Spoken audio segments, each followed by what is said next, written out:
let's go ahead and get started. To start off, we have in my first time in my house studio, Nick Law. What's up, guys? And just to start off with, I don't know if you've ever Urban Dictionary'd your name.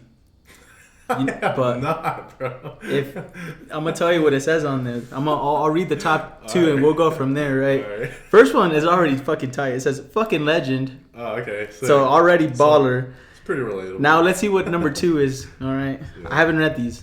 All right. Number 2, Nick is the most amazing guy. He is extremely attractive, but modest. Very popular, but still friendly. He is very stylish and humble at the same time. Nick cares about his friends and adores his family and is quite protective about the ones he loves.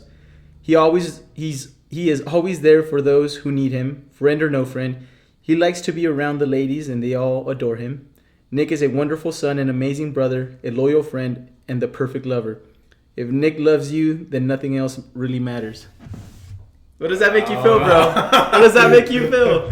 Well, damn, I don't know. A lot of that, I was like, how is this pretty spot on? What about it? What was spot on? I don't know. A lot of this, well, actually, a few things. I mean, yeah, I'm a pretty, like, modest guy. Like, I don't really, like, flaunt my shit at all, you know? Like, a lot of people pick up sports like this. Like, how do you know how to play all these sports, like, so well? And I don't know, for me, I'm just like, I just try, man. Like, I just try to learn, do all this stuff. Like, I'm not, like, gifted or nothing. I just, like, put the time into it. If I like it, then I put more time and effort into it. But if I don't like it, then don't spend your time on it because you don't really got that much time into your life, to be honest. So, but whatever you got to do is, if you do love something, just, like, try your hardest to be the best at it. Because why would you try something and not want to be the best at it, you know? But I don't know. That definition was a lot, to be honest. Yeah, it was. They talked about a lot about loyalty, right? Caring about your family, which I feel like that's something that's for sure Family's big time for you. Yeah. Wonderful son, amazing brother. Do you have? You're the only one. Sister. Huh? You have one sister. Yeah, you're right. You're right. Sister. Yeah. So yeah, bet you're an amazing brother to her. And do you want me to read the other stuff? Super attractive, great lover. Yeah, is that true, bro? Do you want to go into depth into those? We'll have to crack this. Yeah, he's like, okay, let's get that going. Also, today's podcast is sponsored by Hennessy. Never stop, never settle. I'm kidding. We're not sponsored by Hennessy, so don't come in. Don't come after me, Hennessy. Hennessy, you should sponsor him. But if you're looking for a young, attractive guy, you found him. Yeah. All right. On top of this, actually, yeah, we'll cheers and get it going. Cool. All right. Cheers. To the booty shot. To the booty shots. Double booty shot.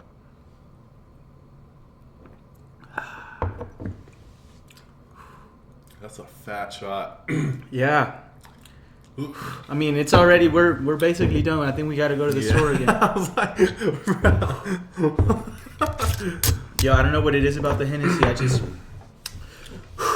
First of all, Hennessy is Nick's choice of drink, so we had to provide.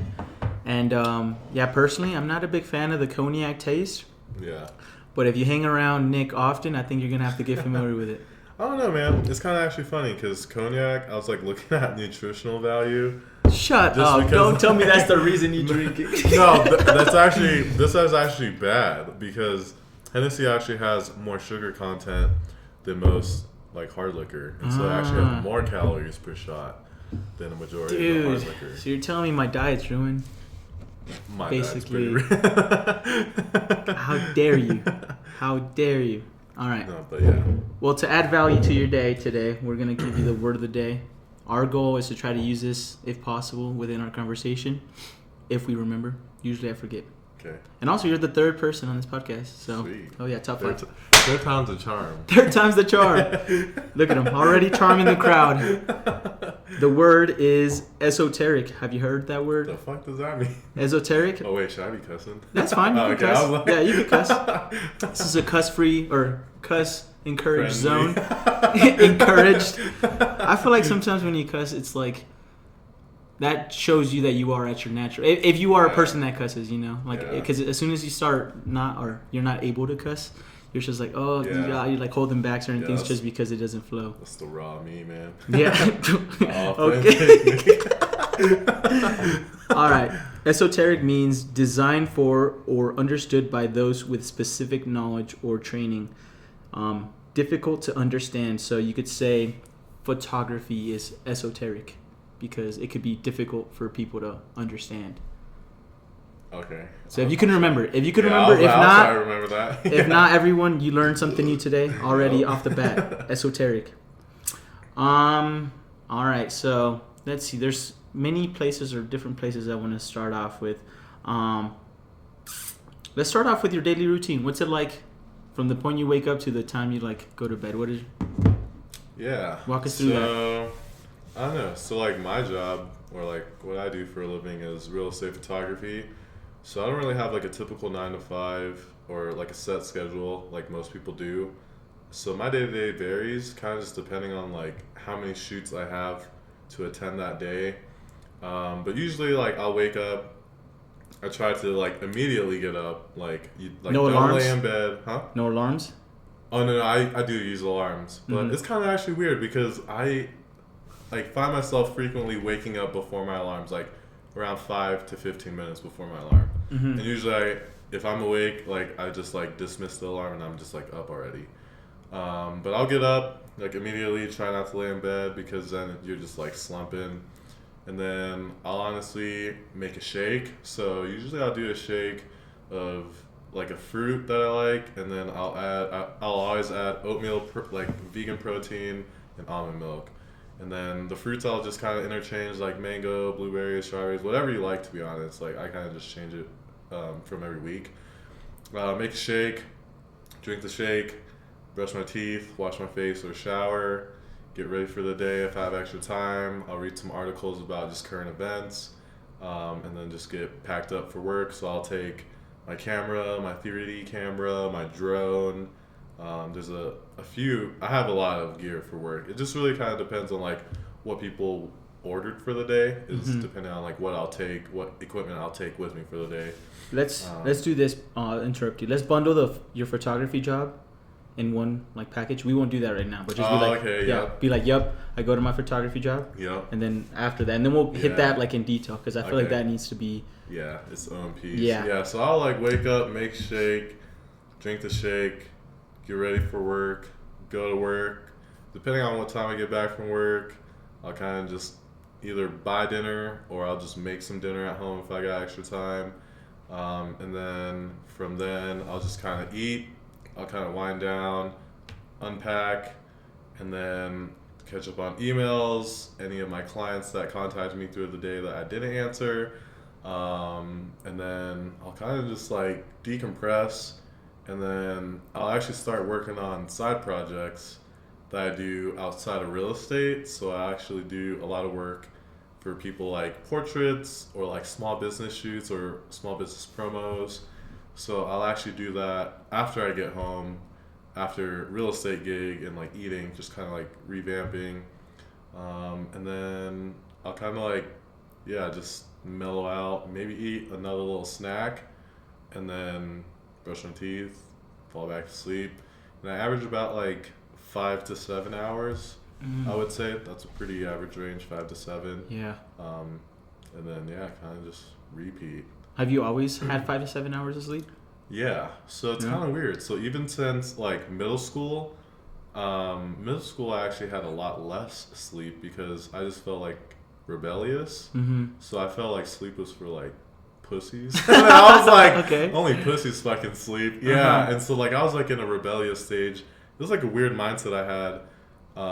But like I would only sleep like 4 to 5 hours in like middle school, high school. Dang. But then like in college I was like, no, I need more sleep. Yeah. And that's where now I'm like cruising around 5 to 7, and that's I'm pretty happy with getting 5. Anything below that I'm kind of struggling. Yeah. Like feeling a little bit old or something. But yeah, man. So Dude, that's like a typical day for a weekday. Yeah. Yeah. I mean, there's so much that I wanted to add to that, but before I do that, like I've previously was also of the mindset of like I don't go to bed when I'm like tired, you know. I go to bed when I'm done with like whatever I was doing, right? Like that type of mindset. Yeah. But ever since I started switching it to like the 8 hours, bro, like I've been trying to for sure like get those full 8 hours. Like, that flip and that switch for sure. I noticed a difference in just like, my energy in the day. Wait, so how many hours were you getting before you like got into this routine of 8 hours? How much were you I would say like I'd go to bed at 11 and like force myself up around, not even like, I would say around 6 or 7 hours. So it wasn't even Okay. nothing like 5 to 7 or like 5 hours was pushing it at times. But you're still getting like another 1 to 2 hours on top of Yeah, what you normally yeah. do. And that's a lot of time. Yeah, it is, dude. It It's is. a lot of time. It is. And like again, it's like at times it's like, dang, it's wasted time and all this. But at times, what I've come to find out, dude, is just like you just kind of have to take a breather and just be like, okay, you know, like there's no need to me to rush anything. Like let me just methodically think this through. And if I'm have so much going on in the day, that means I'm not focusing that accurately on the important things, right? Yeah. But for sure, I don't know if how I could correlate this, but like for sure, I wake up with 8 hours. I can like previously I couldn't wake up and like work out, but with 8 hours, like I can easily like wake up and start like going into a workout, right? Of course, like I'll have to like brush my teeth and like wake up a little bit, right? It's not like I'm waking up and bam, I'm You're bench like pressing. pumping Right? weights. You know what's crazy though? I was thinking about moving my bed downstairs, where like the Where gym your is at. weights are? Yeah. And bro, I could This easily is a fiend. I could easily like He wants to lift weights all the time. I could literally wake up, take the sheets off, and go on the bench press and start like benching. That's crazy. But I don't think that's gonna happen anytime soon. But I don't know. What I would also recommend to a lot of people, and to I guess to you, is just do little experiments. You know, like try it out for like a week, and then if you're like, no, you know what, those 5 to 7 hours were just exactly what I needed, and then stick to that, right? So yeah, that's kind of the only comment because we're kind of on the opposite spectrum. I used to be on the same level, but now I get my 8 hours, and I would say throughout the day I have the energy. I typically don't drink coffee as often or like at all as of recent, right? Yeah, like I don't do coffee. I'm just straight up like water. Like that's kind of the only things I'm Yeah. consuming when it comes to liquids and Hennessy, because you never stop, you never settle. But yeah, all right. So let's go back to your daily routine. Early morning milkshake. So what's your diet like? Since it seems honestly, man, my diet's pretty trash. I'm not gonna lie. A lot of people kind of ask me advice on like nutrition and like exercise. Cause like, aren't you? Yeah, like I actually graduated with a degree in exercise science and nutrition. So on top of that knowledge, I kind of always like treated my own body as like an experiment for the things that I learned through research. But you know, like after you kind of like leave that realm and you're like leaving that whole like study of like, you know, how the body moves, your energy systems and like your food, and then I basically shifted all the way into like straight photography mode, right? So like I'm doing like straight photography, cinematography, but like, you know, like being healthy and like being active and eating healthy or like eating good, I would say, because I think that's like not even like, you know, like an interest or a hobby, but that's just like an everyday thing that everybody should be keeping in mind, you know, Absolutely. like what you're putting into your body, because that directly impacts like how you feel and how you think. But ironically for me, like I think after I started like focusing so much on like business and like financial freedom and like just creating like a generational wealth under my name, it was like I haven't like really cared about like what I eat. I still go to the gym like at minimum like 3 times a week, but my diet's just like all over the place, like because I try to find like whatever is most quick and most convenient, because I spend most of my time talking to clients on the road, going to another house. So like the commute is like really time consuming, so I have to just like find something quick, pick it up, eat on the way to the next place type stuff. And a lot of my friends, you know, Thomas in Florida, so like Thomas even recommended to me, he was like, hey man, like you're already spending this money on going out to eat.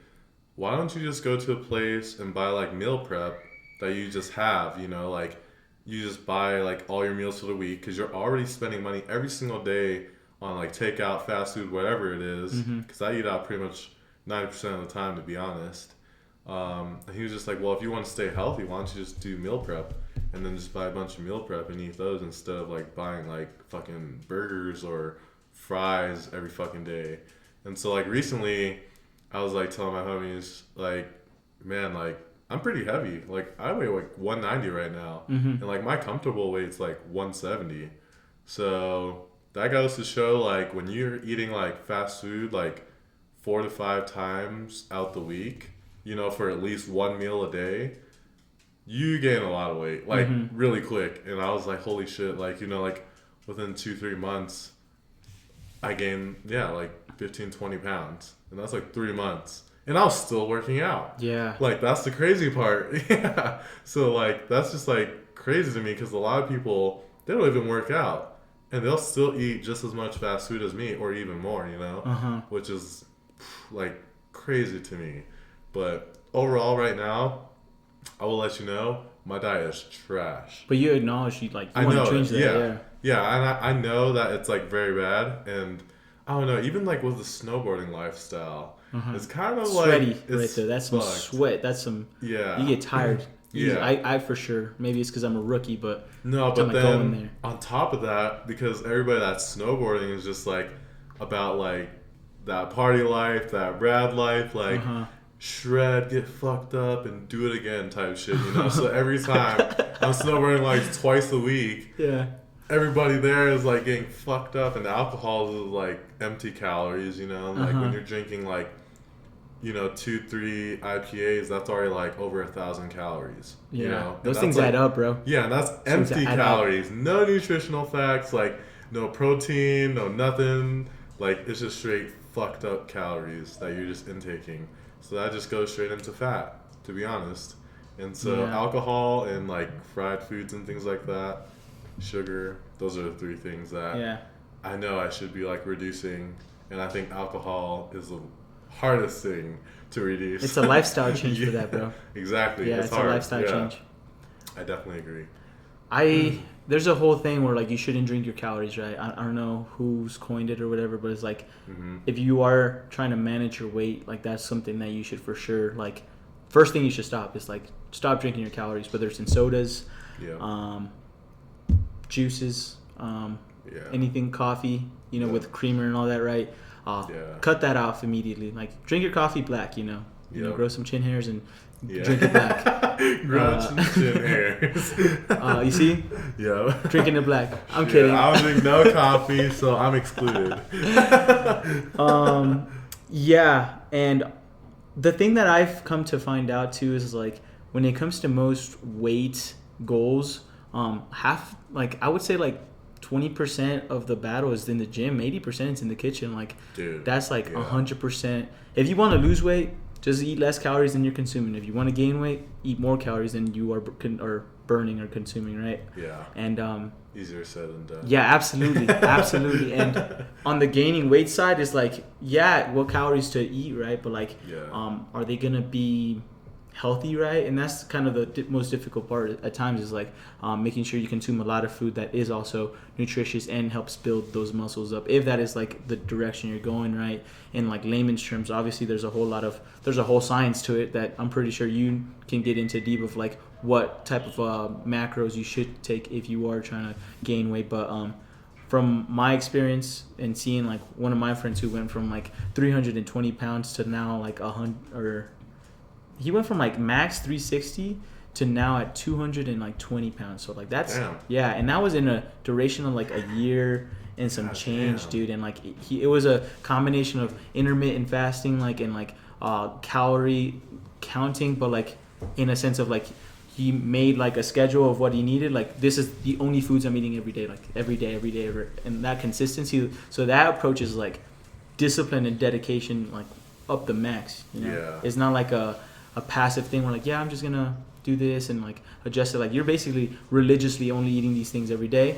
And then with intermittent fasting, there's certain ways of doing it, but like you get those 2 or 1 day of like just kind of like Yeah. open window, open whatever to eat whatever you want. But yeah, for sure, for me, like when I'm in like shredding mode or if I'm in bulky mode, I half the time like I do focus at the gym. Like I'm trying to get my weights in, I'm trying to get my reps in. Yeah. But for sure, kitchen is like where I see the most results. Like if I want to shred, like for sure, I'm almost minimizing the calories that I'm eating. And if I'm trying to gain weight, like I'm throwing 7 eggs, ham, and protein shake on top of that, right? So it's just like full load. But yeah, meal prepping, dude, especially if you have the funds for it, like that's the thing that like that most people maybe, or I would say funds are both in time and money, you know, because I think it's just a Sunday you like block out like and so 3 hours. I think that's what Thomas was telling me, because like he was like, obviously money is not the issue for you because you spend X amount, because we kind of calculated it out. We're like, you spend X amount of money on food. How much was it?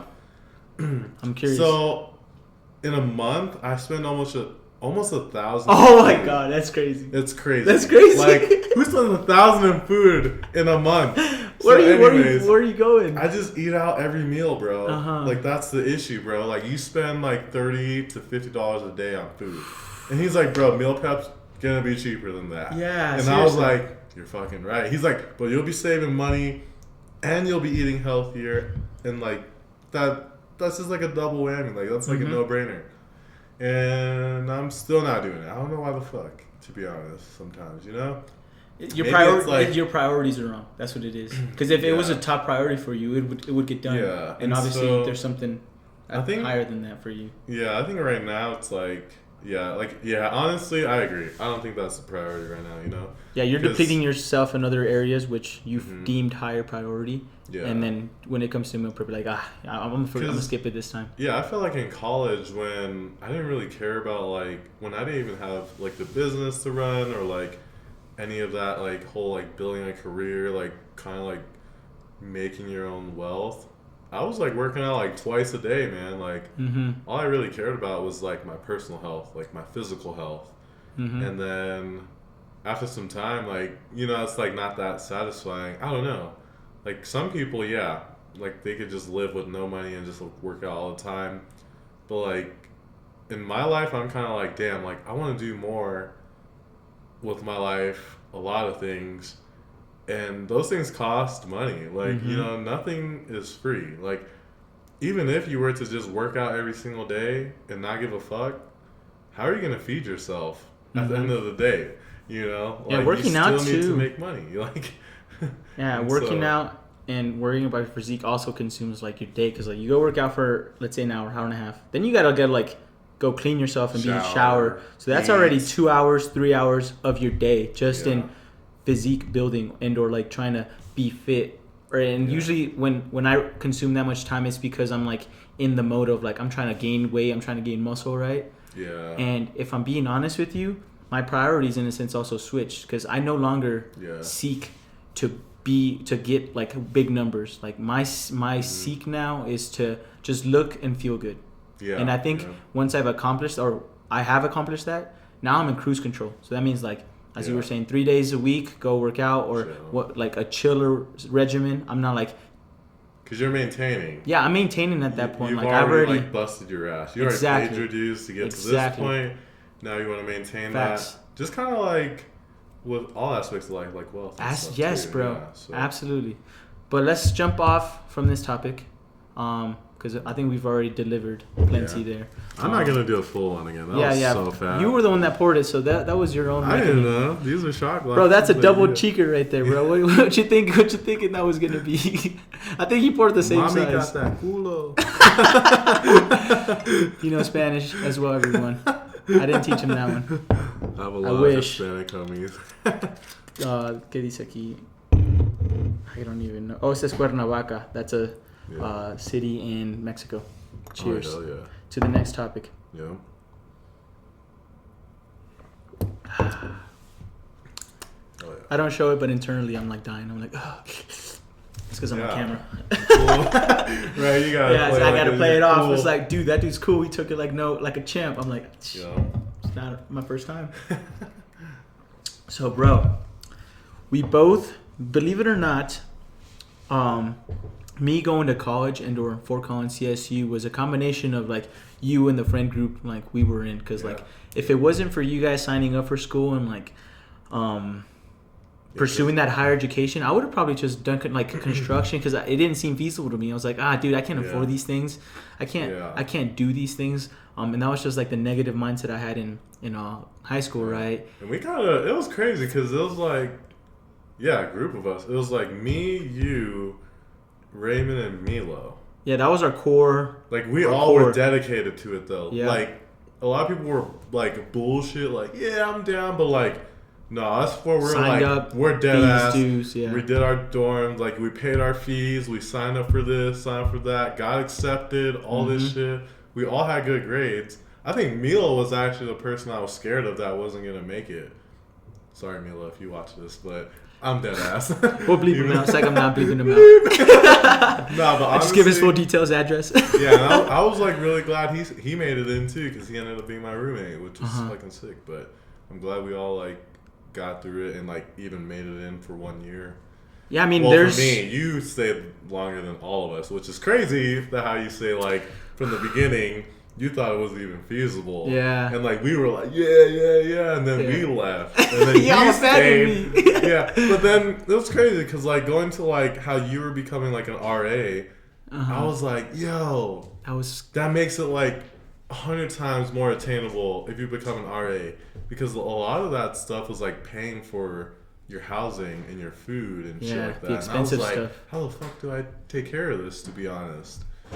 That saved I'll tell you right now, being an RA was what made me through college. If I would have declined from that, it would have been rough sailing, let's just put it that way. It would have been a whole different story. So shout out for them believing in me. Whether, I don't know, my true life outside of RA stuff has its own stories. Right. But I still did my job. That's what matters, all right? That's what should go on record. Coolest RA. Coolest RA out there. In history. But yeah, I didn't think I was going to go. Ended up going with you, Nick, and Milo, right? Nick, but Raymond. Nick. Yeah, did I say Ray? No, you said Nick. No, okay. Roll it back. Yeah. Yeah, sticking through it, but in a sense, like, you might have had a smart approach as well, which was save yourself some money. And I think you understood, which is kind of something that if people go into college maybe realize too late in time, is like their path and their trajectory and where they want to go. Yeah. So in a sense, did you take a gap after that? Like after leaving CSU, or did you immediately go into school again? So for CSU, I immediately went in and transferred into Metro State in Denver. Mm-hmm. But so I was in the athletic training program for like 2 years, but then I realized I didn't want to do athletic training after I did a bunch of different shadowing. Mm-hmm. And so then I took basically a year off. Yeah. And would you consider yourself a dropout in that sense?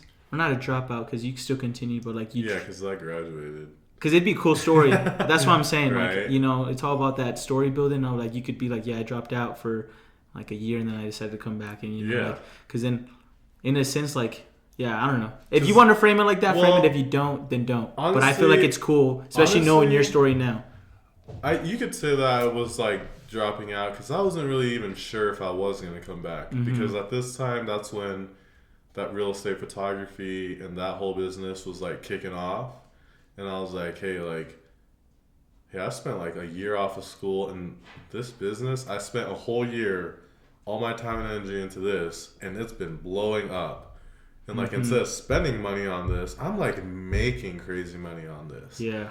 And so that was like kind of like the turning point in my life, because I was kind of like, why are a lot of people going to school? They're paying like insane amount of money to get an education that pays straight up mediocre as fuck, to be honest. Yeah, absolutely. You know, like, if you're, like, in my opinion, if you're not going to be a doctor, a lawyer, or engineer, or something like along those lines, like, I don't know why the fuck you're going to school. Like, I honestly don't know what why I went to school. It's because, like, society also has that standard that like if you don't have that degree, you can't get in those other jobs, right? Yeah. And that in itself is like a broken framework because with engineering and all these, like you kind of definitely kind of need those skill, like that degree, like the things they teach you, right?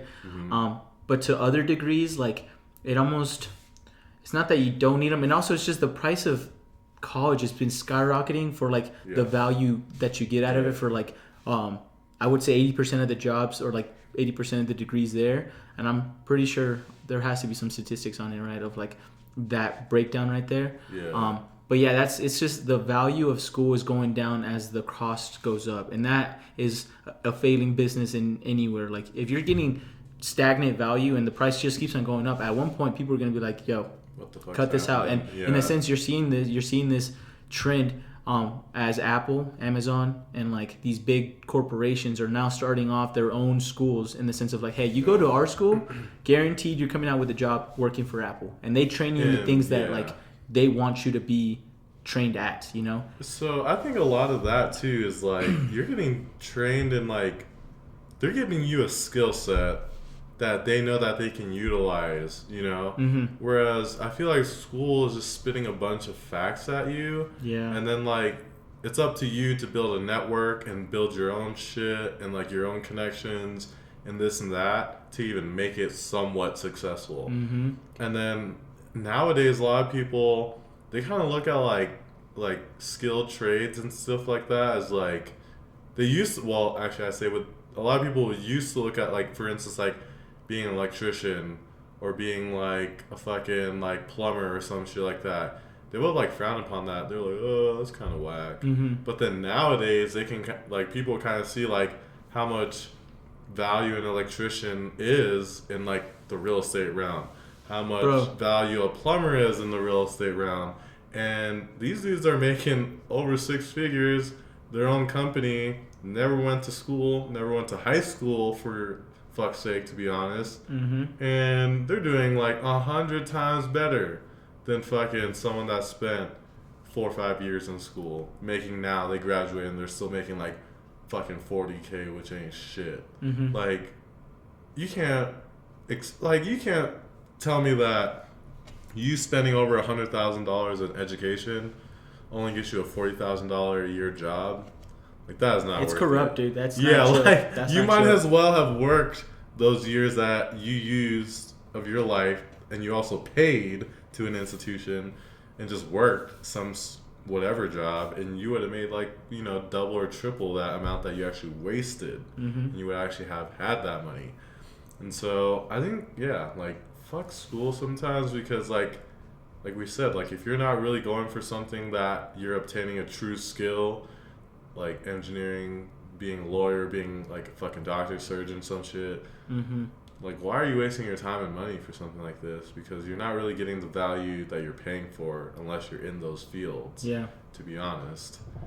Again, I think it goes back to the cost. It just and the thing is, the cost for engineering is the same cost for, let's say, health and exercise science. Not to like bash on it, but like have that, right? That's what I'm saying. I don't even know why the fuck I went to school, and that's why I was like, I'm paying way too much when I was at CSU to get a fucking education in this shit. And that's why I was like, there's no way I'm going to be paying this much money for this education where I could be paying this much money for a way better education, but I'm just not interested in that shit. You know? That's fair. So, yeah, that's the thing. And I was just like, when I dropped out for that year, I was just kind of like, do I even want to waste more money on time? Time was the more thing that I was worried about, because I was like, okay, like I have about 2 years left or 1.5 years if I fucking do summer school.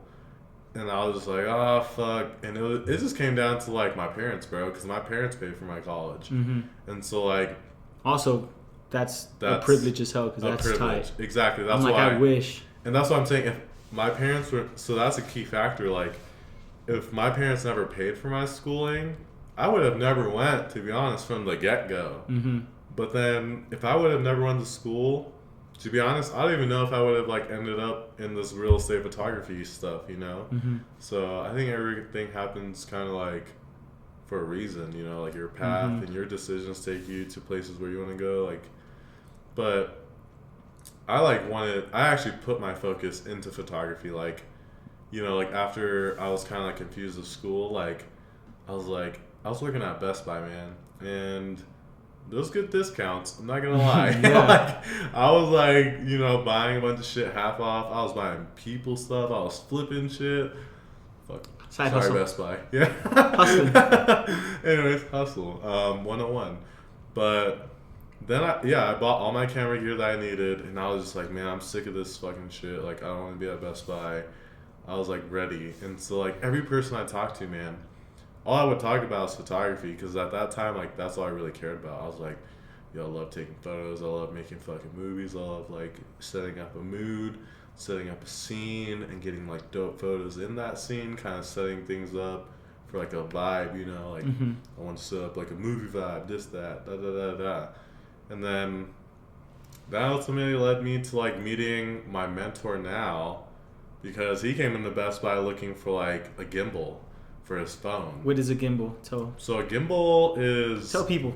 I know like, what it is. So a gimbal is a device that you use that stabilizes your camera. Whatever your camera is. It could be a phone, it could be a GoPro, it could be DSLR, whatever. That's an esoteric term right there, bro. Well, there you go. Bam! Bam! Word of the day. Esoteric word of the day. And gimbal is right next to right it. There. Stabilizer for cameras. Gimbal. Yep. And so yeah, he was looking for a gimbal. He was looking for a gimbal for an iPhone, and I was just kind of like, I was just like really genuine, because I was like, yeah, someone's coming in for photography gear. This is fucking sick. And then he was just like, yeah, do you have this and this gimbal? It was like the Osmo Mobile at the time, and I was like, yeah, like we actually have one left. And I pulled it out. I was like, yo, it's brand new. Let me open this, crack the seal, let you try. He's like, are you sure? And I was like, yeah. I don't give a shit. Like, I'm trying to check this shit out too. Yeah. And so, like, I opened the box, broke the seal, cracked the shit open, put everything in, and I was like, fuck, the battery's dead. And he's like, oh, man, I really want to try it out. I was like, hey, we're about to close, but, like, if you want to walk around for, like, 5-10 minutes, kind of, like, pretend like you're looking for stuff, I'll put this on charge. Bro, you can at least try it for like 5 minutes, I swear. Oh, you're a salesman. Know? And so that's why I was like, yo. And then so like, I was just like, yo, I'll hook it up right now, blah, blah, blah. And he was just like, no, that's cool, man. Like, but you seem like a really cool guy and stuff. And then like, we just started talking about like photography. And I was like, so what did you want the gimbal for? And he was like, well, I was actually going to do walkthrough videos of like homes. And I was like, you mean like real estate, like selling homes? And he's like, yeah, exactly that. And I was like, yo.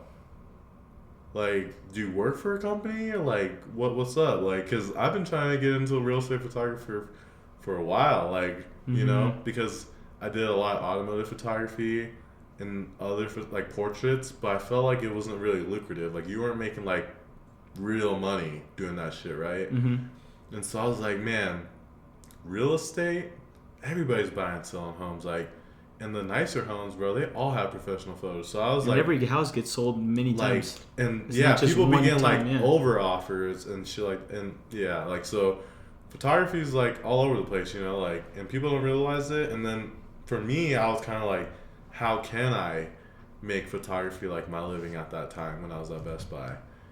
And I told this dude, I was like, hey man, I've been like applying to hella gigs, like I've been applying to this and this company. There are other real estate photography companies.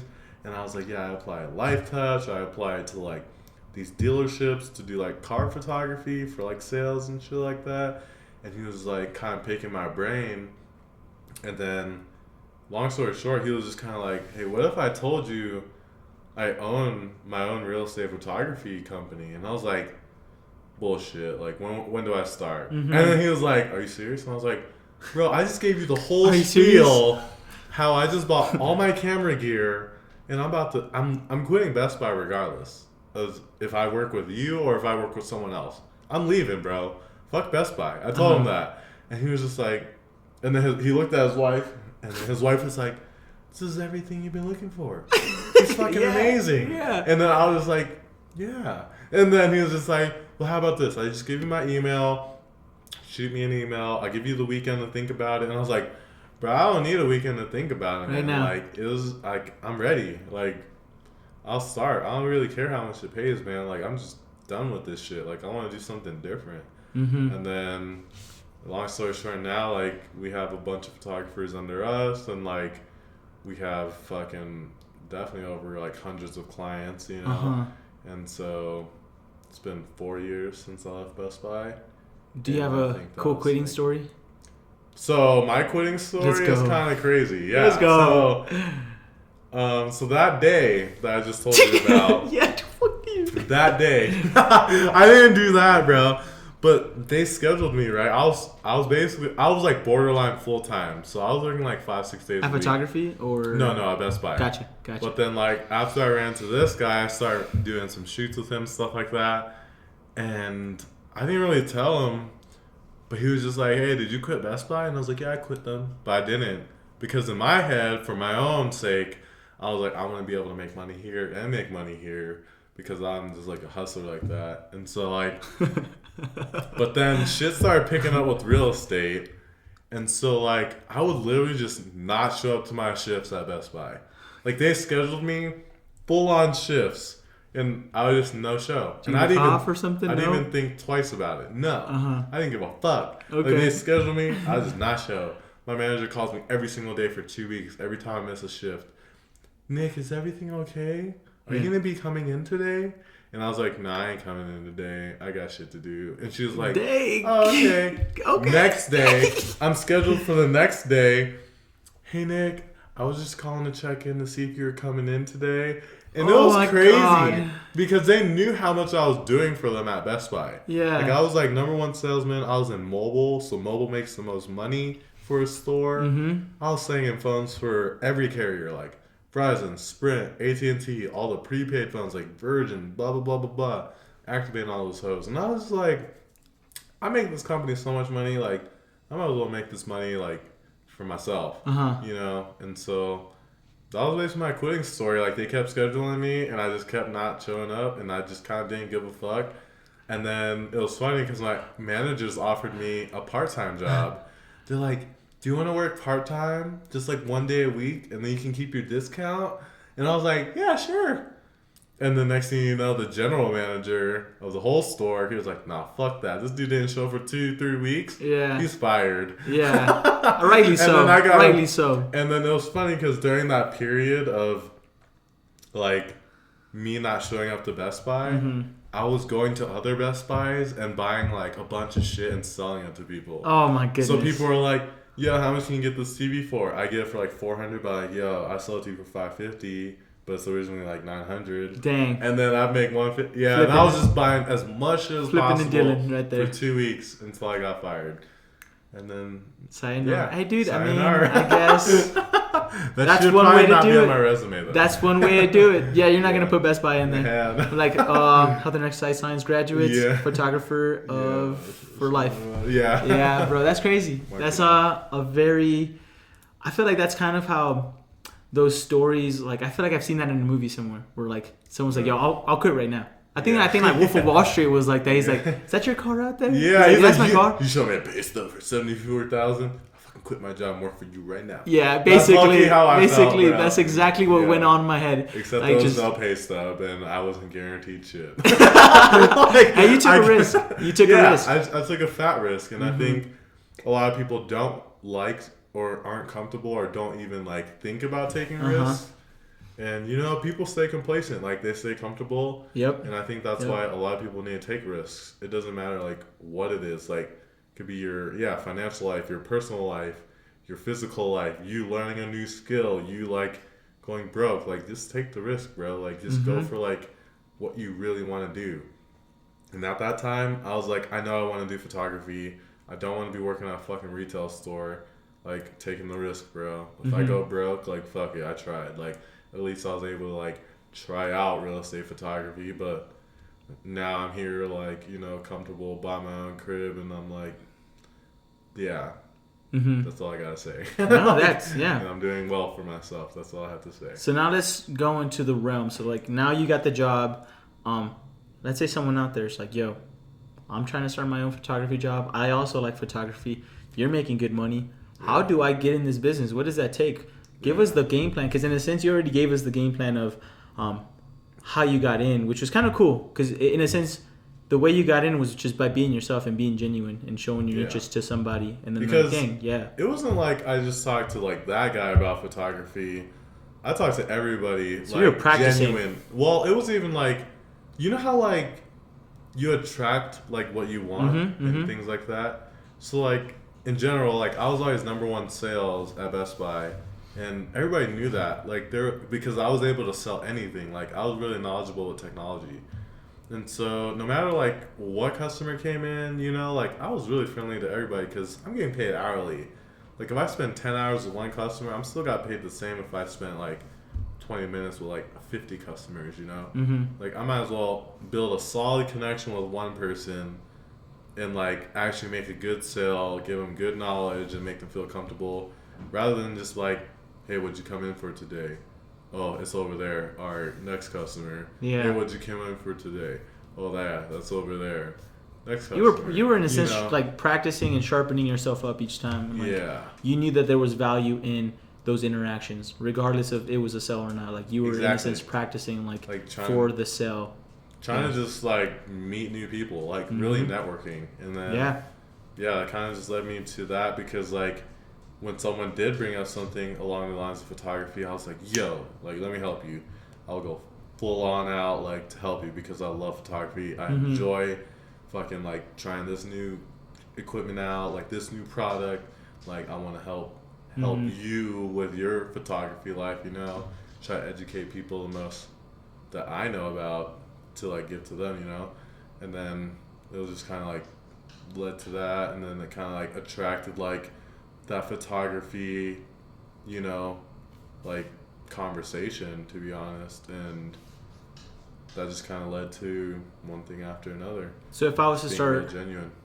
So if I was to start my real estate photography business, what would you tell me? What camera, what's equipment to get? How do I come in contact with people? Like what's the so 101 I would here? say like I wouldn't even say like even just real estate, you know, like just being able to be creating a stream of income through photography. Like I tell people like honestly it's not really about like having a good camera or like what equipment you use. Yeah, like there's certain equipment that's best for certain like types of photography. Like if you're doing like portraits, yeah, you should be getting like this and this lens or whatever. But like a lot of times like you don't need to have a very nice camera. Like a lot of people think I use a really crazy nice camera even now in real estate photography. I mean, it's still kind of expensive. It's a Canon 80D, but it's not like what you think. Like it's only like $800, $1,000 now. Whereas most professional photographers, they're using like $5,000-$6,000 cameras, you know. But we're still out here like fucking killing it, you know. And so I tell people like honestly, it's really not about the gear. Like if you know how to use a camera, you already have that skill. You know, like so I could go use my iPhone. Honestly, that iPhone 12's got a baller camera, bro. So baller. like I've gotten paid on photography gigs that I just use my phone on. Wild. Crazy. That's wild. But, I mean, but also that camera's wild, bro. And that so, 12, fire. And it kind of rolls into like, even like when you're working with those clients and they see you're using your phone, they're kind of like, what the fuck, right? He's like, hold up. What I could have fucking done this myself, right? Yeah, seriously. But I would have said that. the only reason they're actually paying me to even do the photography is because you've already instilled the value that, you know, like I can do this at an expert level. Like I can do this 100 times better than you. Not like to talk shit. Like you kind of have to like do that like within sales. Like I'm an expert in photography, cinematography, marketing. Like I've proven that my photography, our websites, things like that sell homes or bring in new clients, reel in new customers for your business. And so a lot of times, man, like to be successful in photography, you have to like create your own portfolio. Everybody has their own style, right? And so like I would create a vast portfolio and just be confident in it because a lot of people, they want to get into photography, but they have like nothing to show. And so it's kind of hard to like pay someone when you don't see the work that they've been producing. Absolutely. So that's the hard thing. And so building a big portfolio first, because when you're starting photography, you're not going to get paid. You're going to do a lot of shit for free. You're going to just fucking try new shit, because photography in the grand scheme of things is a creative artwork, like art form. And so it's very subjective. Everybody has their own take on what's artistic, what looks good, what doesn't. And so just build your portfolio. People can see what you think looks good, and they can relate, like, do I think that looks good, or I don't like that style, I like someone else's style. Because then you kind of attract the people that you want to attract, and that ultimately brings you in clientele. Like, hey, I'll do shoots for you for free. Like, I'll do your dance videos for free. I'll do a few portraits for you. I'll do some professional headshots for you. And then you end up starting to do a little bit of everything. And then now you have a lot of stuff in your portfolio. And even though it's kind of like varying between this and that, like cars or humans and houses, landscapes, whatever, people can kind of see, like, this guy's pretty versatile, this girl's pretty versatile. Like, they know how to be creative in this scene, they know how to be creative in this scene, they know how to be creative in this scene, like, and they'll feel comfortable with hiring you for, to be honest, like, whatever the fuck they need, you know? Like, I've been doing a lot of random stuff for, like, carpet companies. I've done, like, boba shoots, I've done, like, food shoots, I've done professional headshots, I've done, like, shoots for, like, roofing companies, I've done, like, windshield companies, like promos, like ad videos for those. So you kind of can't limit yourself, but yeah, you kind of have to know, like, what you're comfortable with. But it's kind of going back to, like, risk, man. Like, a lot of these gigs, I was not comfortable with taking them. I was like, I don't know how I'm gonna make a promo, like, ad video for a carpet company. Like, that's like, yeah, I do real estate photography, but that's like selling a house. Like, that's not me selling, like, a carpet installation service. So, like, for instance, like, that one was, like, really risky. And then, like, the windshield company guy, the only reason I was comfortable with it was because he was, like, my friend. And he was like, hey, can you help me make, like, a Facebook ad video type of deal? And I was like, yeah, fuck yeah. Like, let's do it. Like, I've never done anything like this, but I'll try it. And then a lot of these clients just come from, like, me doing real estate photography too. And so, like, they're like, man, you're fucking good at, like, real estate. Like, can you do this? Can you do this and this and this? And even though it wasn't, like, in my technical, like, it was technically not in my, like, niche or expertise, I still took them on. And I was just kind of like, fuck it, man. Like, I'm going to try my best. I'm going to apply everything I know to this and just do it, man. And if it looks like shit, like, fuck.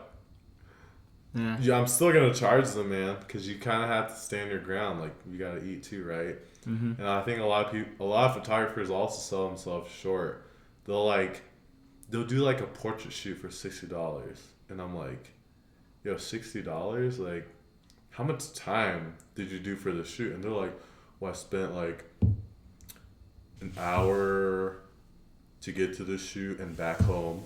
I spent about an hour to 2 hours at the shoot, and I spent about 3 to 4 hours on the edit. So I'm like, bro, you're getting paid like $4 or $5 an hour if you really average it out. And I'm like, yeah, in the beginning, I get it, but, like, once you already kind of establish yourself, why are you working for $60 for, like, 10 hours of work, you know? And a lot of my clients didn't realize how expensive it is to get good photos or good video. Because I'm like, hey, I can charge you a flat rate, and it'll be like, for example, for, like, a 2-minute video, I'd be like, all right, it's $1,500. Or I can charge you by the hour. You can choose either one. But for like the flat rate, I basically give you straight instructions on, like, how I want to do it. Boom, boom, boom, boom, boom. This is how it's going to be done. This is what I want. This is what you need to bring. This is where we're going to meet. Da, da, da, da, da. This is for a real estate shoot, or no? This is, like, for, like, the anything else beside real estate. For my instance. And this is, like, just like for instance, like, it's like a like a small business promo ad video type of 2 deal, minutes, like a 2-minute 1500 video or like a minute video. Yeah, Mhm. it kind of varies. And so I'm like, all right, flat rate 1,500, or you can pay by the hour, and I'm $100 an hour. And so they're kind of like, what? Like when they see $100 an hour, they're kind of like, holy shit, that's a lot. And I'm like, hey man, I have a car that I have to pay for. That car takes me to the site where you want me to shoot at. I also have to pay for the gas, the insurance, the registration, and all the shit that fixes my car. Mm-hmm. On top of that, I had to pay for the camera, the lens, Adobe Photoshop, Adobe Lightroom, Premiere Pro, all the programs, the computer to run the programs properly, because not just any program that can run those programs. Yeah, food, and then also on top of that, the time and all that. So like $100 an hour in my eyes technically is really cheap, because if you go try to rent my camera for a day, you're already pretty close to that 1,500. Even if you try to rent my car for the day, that's like a few hundred, blah, blah, blah, blah, blah, etc., etc., etc. And so I think a lot of photographers fail in, elaborating the value that they bring to the table. And I think that's why a lot of photographers fail. Actually, I know that's why a lot of photographers fail. Is it lack of confidence? Yeah, and that's why actually a lot of photographers they fail because they get burnt out. They get burnt out because they're not getting paid enough for how much work they're putting in. And they never see how much value they're putting to the table. They don't know how much they need to be charging, things like that. And so I think that's where it kind of gets hard. But that's kind of like after you get to a point where you already actually have clients, But like in the beginning, like we were talking, like a lot of shit I was giving out for free. Like I was doing a lot of shoots for free, like when you're building your portfolio, because how are you gonna build a portfolio if you're not doing shit for free? Like are you gonna pay? Like people are gonna pay you to do something that you have no idea, you've never done. Maybe with friends and family, but even so that's that they're just trying to help. They're just trying to help you out. But like how many people are gonna be like that? Like 5 to 10 at most. Small at most. Supply of those customers that are like, okay, I'll take you on. You're the first or whatever. One thing that I've read in a book called Influence, I believe, is that the value that you set on a product. Actually, it was in a different book. I'm looking up. Yeah, no worries. But like the value that you set for something, like set that higher too, and then the customers that you attract are also going to be of higher quality, in the sense that they might not have, let's say for an Amazon product, you were to sell something for, let's say you bought it for $60, you sell it for 70, right? Market leaders are at or not leaders, but top market for that product is at 300. You're like, I'm going to undercut them or whatever, but like in taking that undercut, like you are also taking clients that might complain more about your product, so then it consumes more of your time of like, okay, now I have to put more money and resources into like responding to these people, right? But I think that recipe that you said right there is a formula that can be used in almost all business, bro. Yeah, that's what I'm saying. Not even just photography. It's like no matter what business it is, build a background, build a reputation, so that people can then have the trust to be like, yeah, you know what, I'm gonna pay you that. That was I saw that video you made. That was tight. Yeah, I want that. And it could be like any skill set, like for instance, like changing windshields. I don't fucking know how to do that shit, but my homie can do that shit in 10 minutes. And it's like, it just depends. Like, I think as soon as you also align your passions in life, the things that excite you, with that vehicle of business of like, you know what, I do like photography, I want to learn more about it, I enjoy shooting houses, how about I just set a portfolio, build a website, and put stuff up, build it up, and then after I have an X amount of photos and everything, go out and start charging X amount, right? And keep on updating your portfolio as you like push out the crap and push in the new stuff as you get going on, right? And I think that's a good game plan for anyone in any business, right, that you're starting. Is you are going to take, I guess, in that entrepreneur mindset, you will be having to give out things for free or at a loss at the beginning. Yeah. Like you're just like, okay, you're wasting your time, you're editing things, and those are the results. Because I honestly think like how we're talking, like how I was talking about, like you need to have a portfolio or like to build a portfolio to begin. It's just like kind of like your resume within the photography realm. Mm-hmm. Like just like you building your own resume, you're probably doing a lot of bullshit for free in exchange for experience. You know, just so that you could have that experience under your belt, but you might have not gotten paid anything for it. It's kind of like building your portfolio. You might not get paid for it, but you were getting there for the experience, and now you have that experience under your belt for future employers or clients. Mm-hmm. You know, and so it's like the same thing kind of applies like with anything in life. Like Mm-hmm. no one's gonna hire you if you don't have a track record. No one's gonna want you if they don't see you've done shit with your life or done shit with yourself. And that is You the extra strategy from the school protocol, because that actually is beneficial to almost all skill sets. Because now in programming, dude, you could get certified, you could build apps, you could do these things. Go to your interview, be like, I've created these things, like, Yeah. and then you created those for free. Like you had to put some time in on your weekends Yeah. to create an app, to create a website, to create these things, right? Then you could go to a company, be like, hey, I don't have the bachelor's degree, but I have, like, you have to be confident in selling yourself again, right? Same Yeah. thing you were saying. Go in there, like, I have the skill sets that you want. I've seen what you want on the requirements of your job. I see what it Yeah. is. I have those skills. Here are examples, right? And in Yeah. a sense, right there, that's another shortcut to get out of the school route, right? Because Yeah, with the school, the thing I trap. do appreciate, right, that like we didn't mention earlier is the social aspect. Like probably some of my most fond memories were from college, and like the friendships I made Yeah. and the people that I interacted with.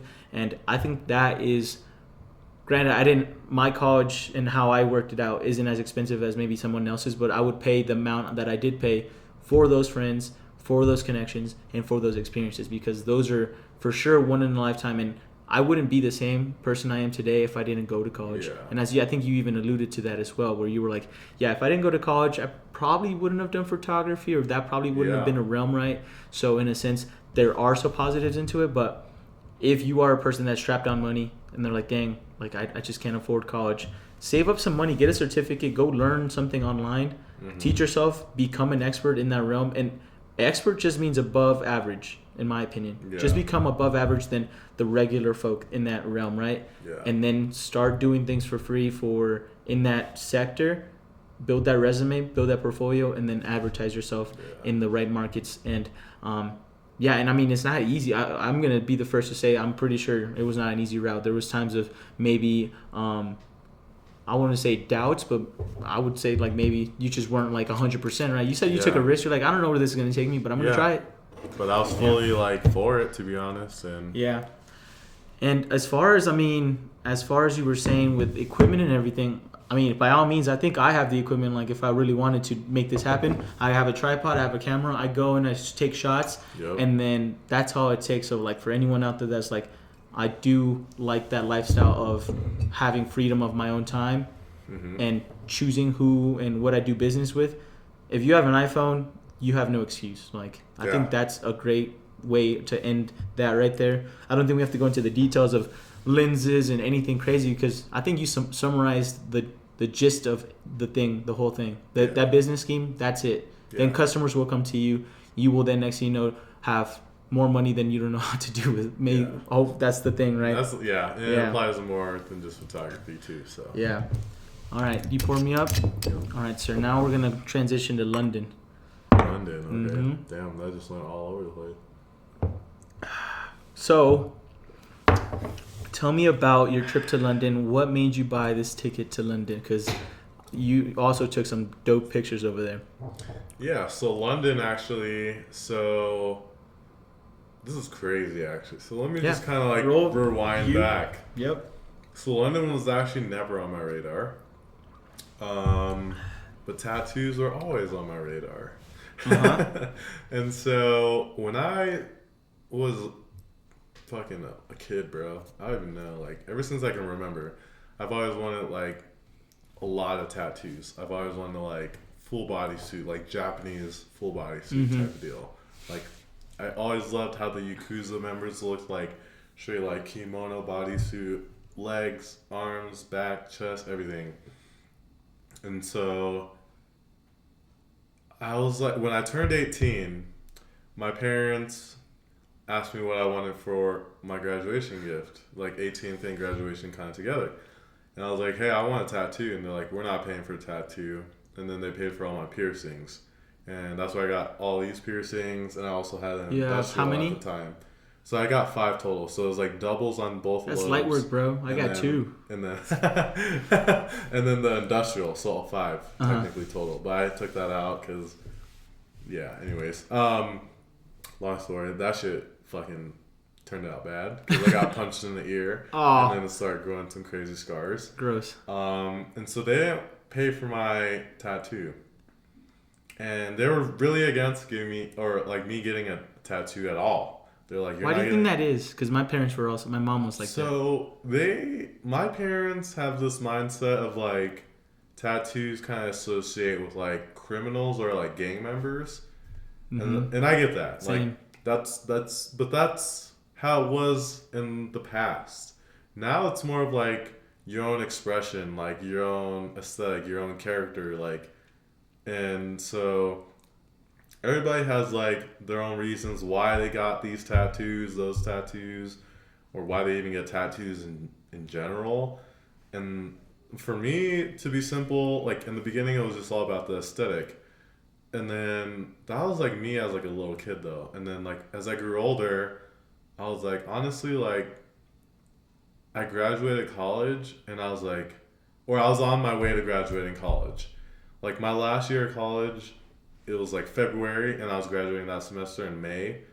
And I was like in my internship and I was looking for artists left and right, like all over the US, all over Canada, everywhere, bro. Like that specialize in that style. In Irizumi, which is Japanese. Irizumi. Yeah, it's called Irizumi. What does that mean? It's like the traditional Japanese tattoos that they've always done. So tattooing is probably most significant in the Japanese culture because they've been doing it since like, they've been doing full body suits since like 1700s or slightly before. Yeah, so a long time. Do you know how they made them or how they did that? So before they would do it, it's called Tabori style. So they would actually, instead of, like an automatic needle where it's just like pumping a million times a second, they would actually just fucking take like a bunch of needles, tape them all together, put it on like a long bamboo stick, dip that shit in ink, and just stab you, bro. Like over and over again. And they would create like incredible like pieces, man. Like, and they always said like Tabori style, it would always age and look better versus like nowadays people with like the actual tattoo machines, they're always, everybody says like, oh, the ink fades, this and that. But with Tabori, they're like, it actually gets more intense as time goes by. I'm not even sure how or why, but I want to call BS on that until I get proven wrong. Right. And so, I kind of want to see like people that have done Tabori, but it's so rare, Tabori and Asumi? Yeah, Tabori with Irizumi style. Irizumi is like the aesthetic, the type of style that you tattoo in. It's like and then Tabori is just the how you get tattooed. Like Navy tattoos, right? Where they're like all kind of that certain like sailor tattoos. Yeah, like how it's just like splotches, like an anchor here, a cigarette here, or something. Like some random shit. But then like Irizumi is like, you kind of go back into the history of like Japanese mythology. So you'd have like dragons, tigers, like koi fish, things like that. And you would tattoo different ones on you, like in big scale. So like it would take like your whole arm or like whole leg or your whole back. And then they would have like background. So like you can do like bars. You would have bars as your background, or clouds or waves and things like that. And it's a lot of black work. Like most of your arm ends up being just like straight black because the background is very deep in black. And then you have the very fucking crazy like mythological creature that pops out really hard over that background. But so going back to London, so I was looking out for a bunch of artists, and I found literally the guy that I don't even know. Like I saw his work, and I was like, I need to get tattooed by this guy. That's it. Like I saw him, I was like, yep. I literally just scrolled past this dude on Instagram. I looked through all of his work for like past few years, and I was like, yo, this guy is literally the style that I want. And it was like the traditional Japanese irezumi, and I was just like, holy fuck, he lives in London. But then, to be honest, at the time, like when I was like getting it or like booking everything, I was kind of like, hey, like, I mean, I kind of have pretty good money now, you know, like I can go out to London, I can pay for my tattoo, like I don't have to really worry.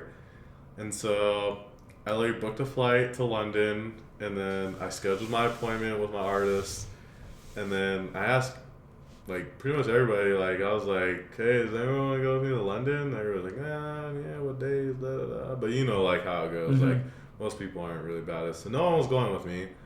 So I was like, I'm going by myself. I really don't give a fuck. I'm trying to go get tattooed. And then I think like 2 weeks before I was about to leave, my dad was like, so is anybody going to go with you? And I was like, no. And he's like, book me a ticket. Yeah. And then I was like, yup, okay, yeah, let's go. And so, yeah, I went to London specifically to start my sleeve. And so with this guy, I'm actually going to do 2 full sleeves. But because of COVID, I've already rescheduled my like London trip 3 times already. Dang, because tough. Yeah, in London and like the UK always they have like it could be worse. Crazy lockdowns. Like they have that new strain COVID stuff. So I'm not even sure when I'll be able to go back, you know.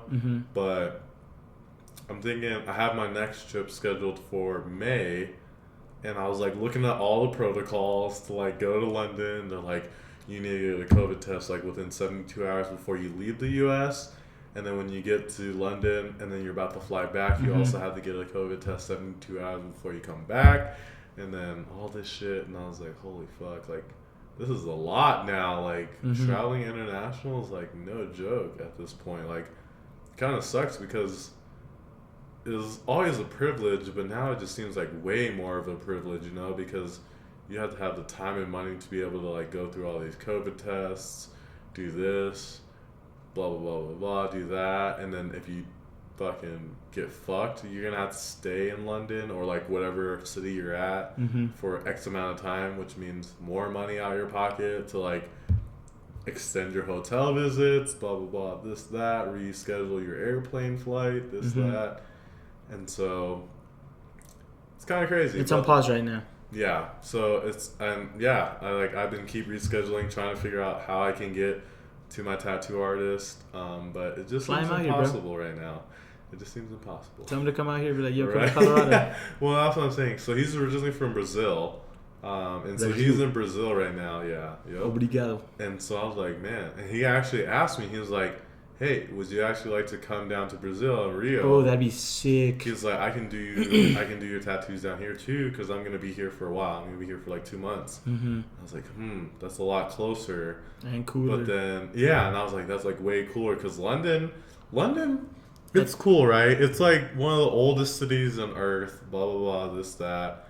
But then like, I don't know, man. Like, it's just like that wealthy lifestyle, you know?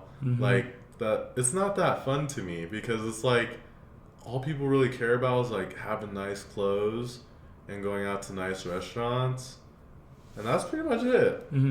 But like, I know people like you and me, we crave like adrenaline, so like we like to do crazy shit, right? I feel like in London, bro, there's some cool rock climbing too in Brazil. And that's what I was about to say. Like, London doesn't really have that much cool, like... It's an urban... I mean, it's an urbanized... Or it's an urban vacation spot. So, like, you're going there... It's like a You're probably going to nightclubs, right? Exactly. Because I had experience like that when I went to Madrid. Like, Madrid was, like, very, like, shop-centric. The place I went, like, it was very commercialized. Yeah. It wasn't necessarily, like, a... let's go climb some stuff. Let's go explore like rivers or like nature and stuff like that. Because that's kind of what attracts me as well, right? And I could see that from London, but for sure, I think it's on my agenda. I would definitely want to go to London and even just because I don't know, you probably didn't go out to the clubs too in London, right? Because like it's kind of like with your dad. It's kind of tough, or like he doesn't like that. Yeah, I was with my dad. I did go to 2 clubs. But my dad didn't come with me. He went like next door to like or something? No, he went like gambling. You know. Oh, got it. Like casinos, because there was a lot of casinos too.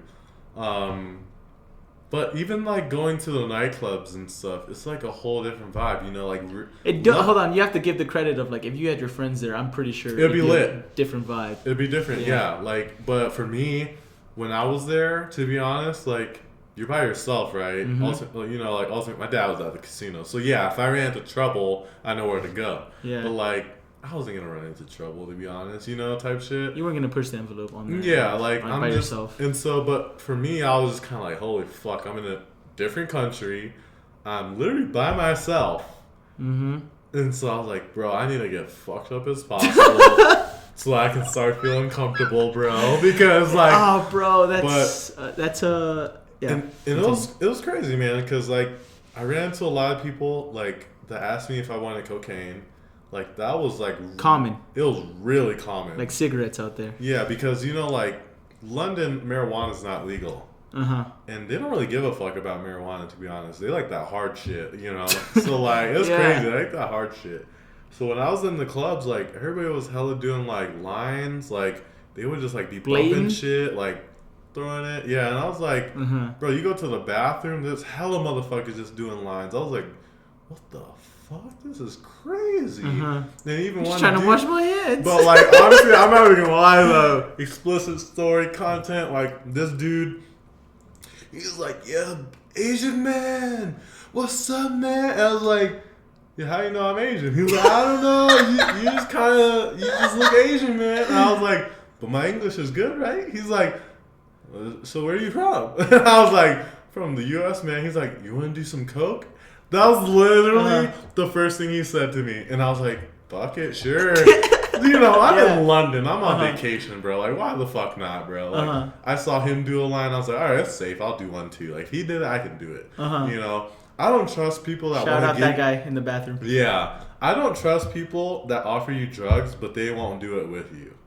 Always watch out. That's for that. Street smarts right there. Yeah, 101. That's no bueno. Like, he has to be doing the same shit you're doing, because if they're not, they're fucking you over. They're gonna probably like drug your ass or some bullshit. But yeah, this dude was doing lines. He was like, hey, you want one Chino? Like, he didn't say Chino, but like, I just added that for yeah, but like, yeah, he poured me a line. I don't know, because I can't imitate London people. They be talking like, hey mate, come over here, mate. That's Australian, bro. I don't even know. That's like a Gucci made Australia. You like some fish and chips? I don't know, man. Yeah, so they talk hella mad weird, bro. Like, but it was crazy. So nightclubs, it was cool, but like definitely it would be a lot more fun with like friends, you know? Like I would definitely be vibing. Yeah, travel alone is its own like and I don't know why I even say that, because I don't think I've ever really like done any far out solo trips or anything like that, right? But I would absolutely assume it's a different vibe, unless you're just that personality type that can go into a club and come out with 10 friends. And I know some people like that, right? In a sense, like I try to activate that mode when I'm in that situation, but it's some people are just natural at it. They'll go somewhere, they'll come out with like 10 other friends. I'm like, bro, we came in as a group, now we're leaving with 10 other people. I guess, right? Yeah. But yeah, I would say I would assume it's a whole different vibe compared to having like comrades in the battlefield with you, you know, and like everyone's on the same wavelength. You're all going back to the same place, different stories and everything. So, for sure, different experiences. Yeah. But London sounds cool, and I for sure really still want to go. Yeah, it's definitely like you said. It's very urban. It's not like a lot of like skyscrapers, but it's kind of crazy because like for the longest time there was a rule where you couldn't build any building higher than like the I forgot what church it was called. It's like the oldest like church for the Pope and shit. So you couldn't build higher than that for the longest time up until like recently, like early 2000s. Yeah. And then that's when they started building skyscrapers, but you have to be a certain distance away from that church. Wow. And so now when you go to London, you can there's actually a certain area where it's like straight up metropolis. Like it's going to become like Manhattan type of deal. You know, you can tell. But then like a lot of London is like really old, bro. Because like, you know, a lot of that shit was built in like 1700s, you know? Mm-hmm. Like, and a lot of the fucking roads are like fucking like brick laid. Mm-hmm. Like it's not really like us like fucking paved and shit. It's like brick laid. I've never been to Boston, but I think Boston's like that. Yeah, like brick laid, a lot of that shit. And it's really cool, but like it's like crazy because you're like, that's a lot of manpower and labor, you know? Like they just fucking laid bricks down like one by one type shit. But it's really cool. I mean, what else are people gonna do in that time? Yeah, there's no Netflix. And then a lot of the cool shit too was like everywhere had like underground like pubs or underground speakeasies. You could have like a regular ass bookstore on the main level, and then like if you knew how to get to the back, or like you knew where the entrance was to the pub, you walk through the door and you go downstairs, and it's like a whole different thing, bro. Like it was crazy because like we went into a pho restaurant, we had pho, and this guy said, "Have you been downstairs before?" And I was like, "No, why? Like, isn't it just the basement? Isn't it just the pho restaurant downstairs?" He's like, "Nah, man, you should go downstairs later. Even though you're with your pops, y'all should go downstairs later. You guys will like it." And I was like, "Yeah, what the fuck? It could either be a bunch of strippers or like."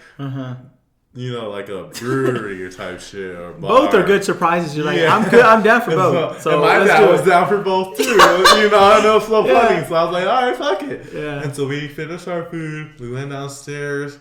Yeah, completely different place, bro. Like it was like, what the fuck? Like you go downstairs. It was like people was like chatting. There was music bumping. Like people were partying.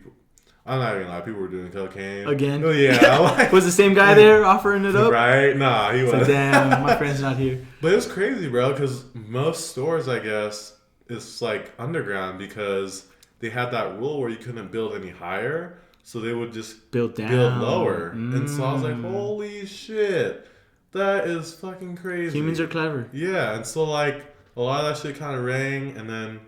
It was really crazy. And then like the craziest thing I saw in London, bro, there was a whole storefront. Like I swear, like you know, like when you go downtown, any store, like it's like a storefront, right? Like they have like their own, like not that big.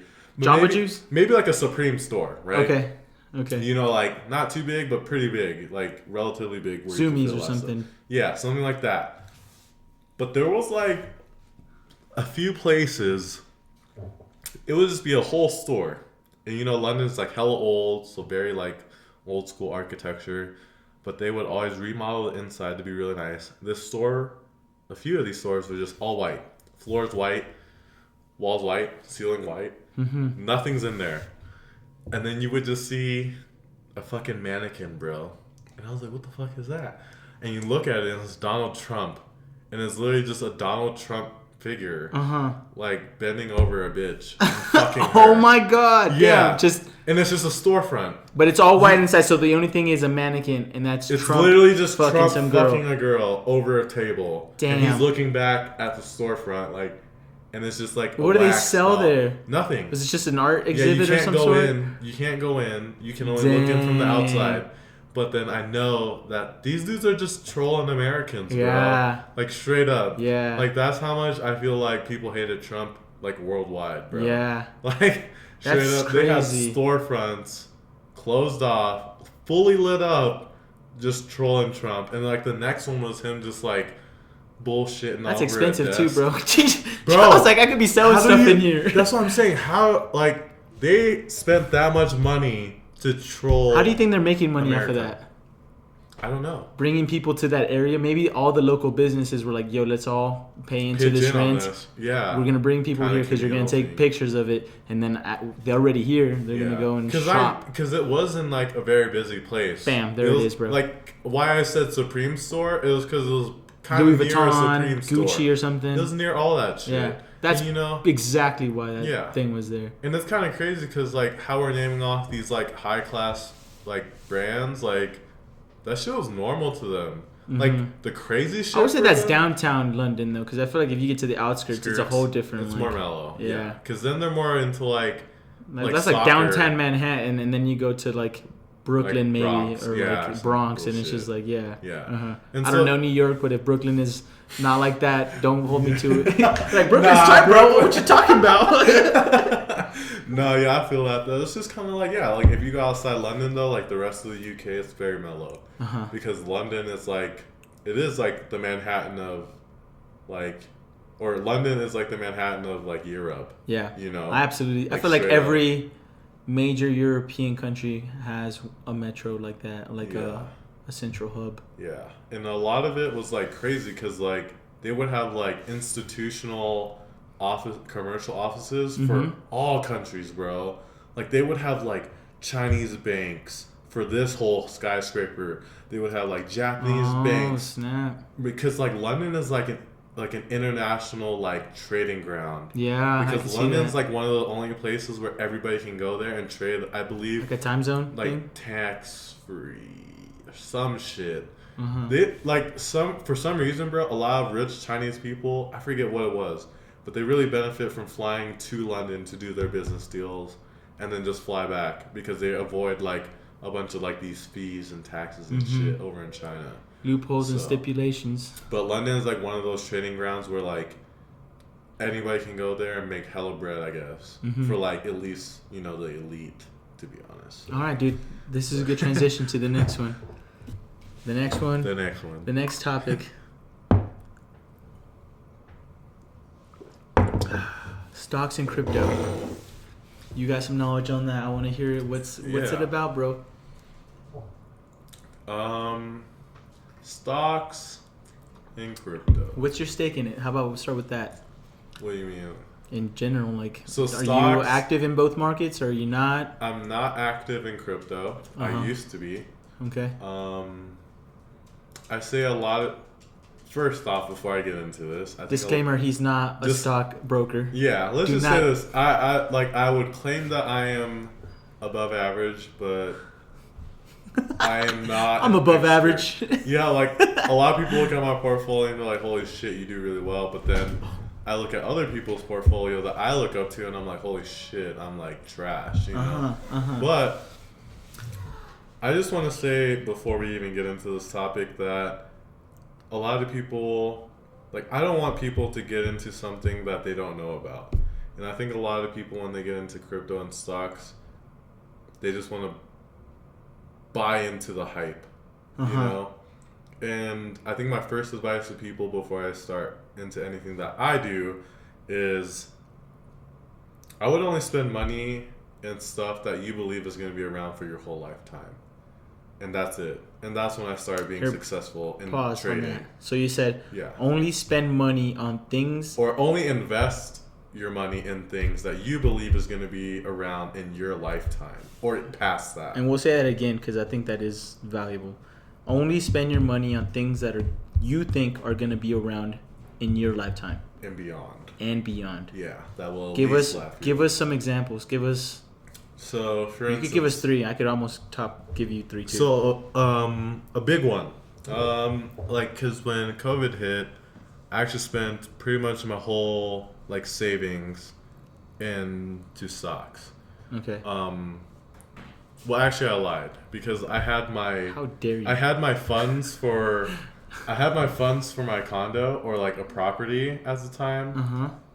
And I'll just break down the real numbers. I had $50,000 that I saved that I had like just put to the side for a property because. For me, above all, I'm going full out real estate. Like I'm gonna spend all my money I could possibly get my hands on in real estate. Because real estate, okay, bro. Like, in simple terms, bro, like when you're buying real estate, you're buying a part of the earth. And there's only so much of the earth you can buy, right? And humans are gonna produce. And there's only gonna be more and more humans as time goes by. And there's only a limited amount of earth, So if you own more of Earth, it's gonna go up in value. And even if you never sell that piece of Earth that you own, you will always be able to rent it out to someone else on this Earth that's living. So that creates financial wealth. That's the first time I heard it explained like that. And that's like... And it makes very much practical sense. Logically, scientifically, humans are only multiplying, you know? Yeah, I'm drinking and that one. Land is only getting smaller. Ergo, we're going to Mars. That's what I'm saying, bro. Ergo, we're going to Mars. And that's kind of... Yeah, I mean, that makes the most practical and real sense. So, yeah. But, so anyways, kind of going back to stocks. Cheers.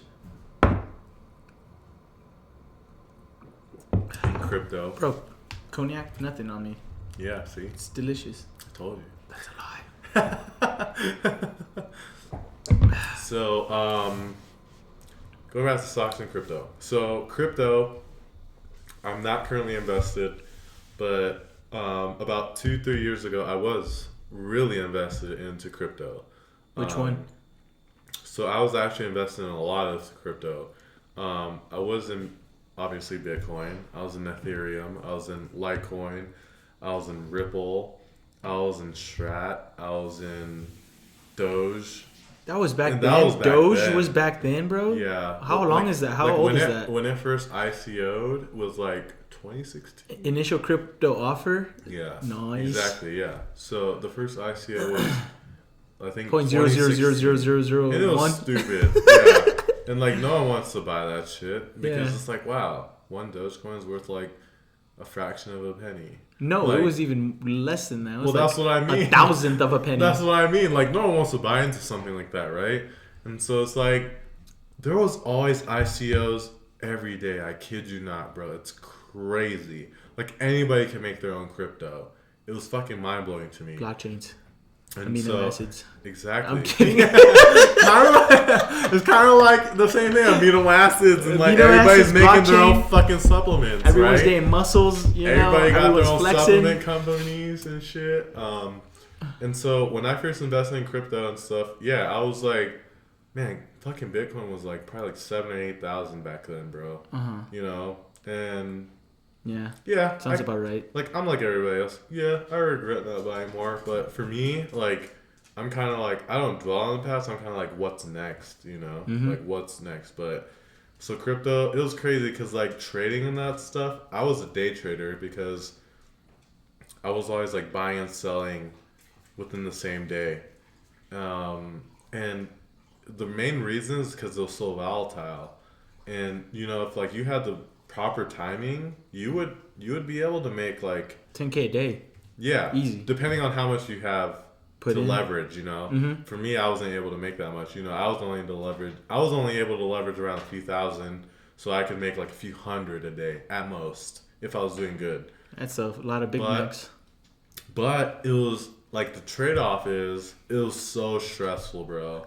Like people don't understand that if you're day trading crypto, like you're not just buying to hold, like you're day trading, literally buying in the same day, selling in the same day, buying again the same day, and selling again the same day. Like bro, like all you're doing is just looking at monitors, seeing patterns, watching minute charts. Like oh shit, oh it's going up, oh I should sell now, boom sell. Okay good, and then you kind of just wait. All right, when it's gonna get low again? Oh it just dropped by, and it's like. And then, like, you know, like, I don't know, everybody has their own, like, algorithm or technique. But honestly, that's the grand scheme. You got to buy low and sell high. That's how you make money in anything. But it's stressful, man. It's, like, so volatile. Like, you can lose a lot of money. You can win a lot of money. And that's all part of the risk again, right? Like, if you don't take risk, then you're probably not going to, like, learn or gain anything, to be honest. And with crypto, I could say like after I decided to stop trading crypto because it was like consuming so much of my life. Like I was just like taking so much time out of my day, just check, buy, sell. Like I was late to work, ditch class just so I can trade. And it wasn't really worth it to me, you know, like the stress for the money. I mean, yeah, I made money, but like it wasn't really like worth the stress. but maybe because I wasn't good enough at it or something like that, like day trading. But it's kind of like gambling, to be honest, and that's what a lot of people don't really get. And a lot of people have their strategies, and I'm like, yeah, if it works, it works. But to me, it's like no one can really predict the market unless you're manipulating it. So unless you're manipulating it, you're probably not going to get too far.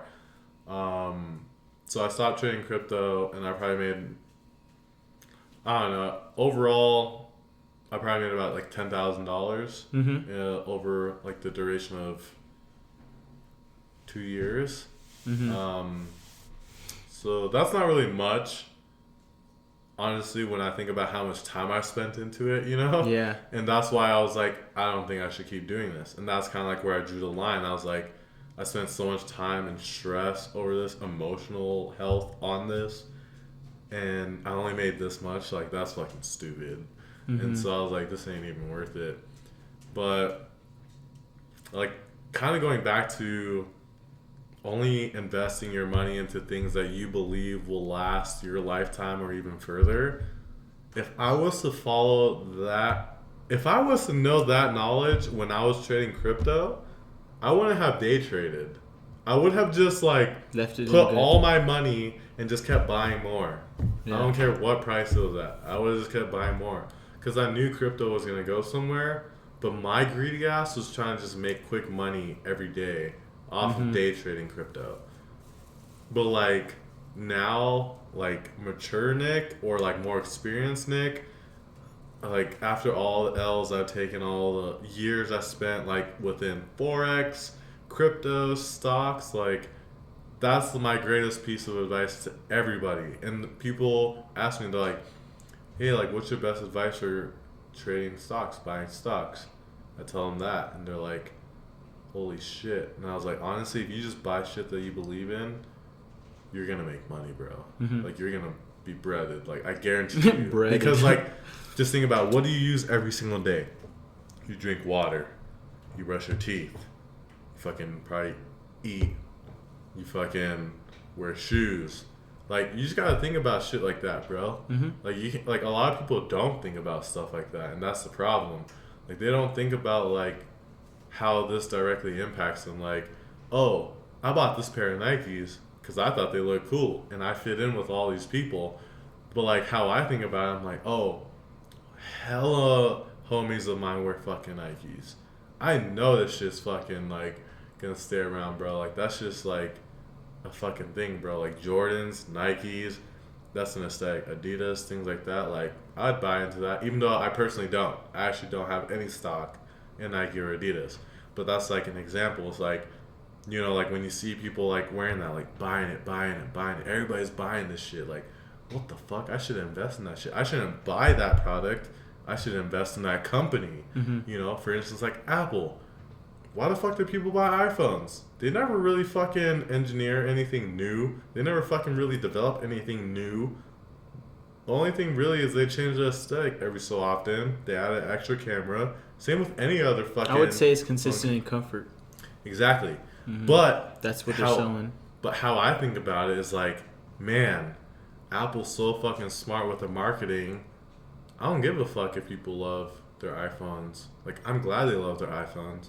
I'm gonna fucking buy Apple stock. Instead of fucking buying $1,000 iPhone, I can buy 10 stocks. And bro, like, like, for instance, I had Apple stock in the very beginning. Like, I think when iPhone 6 came out, and I sold it when iPhone X came out. I doubled up. Well, actually, more than doubled up. Because, and I honestly shouldn't have sold it. I sold it to pay for my tattoo. So fat stacks, tattoo stacks. It's kind of crazy, yeah. So, but it's just kind of like going back to the whole thing. Like, Apple is gonna be around. I guarantee it. Google is gonna be around. I guarantee it.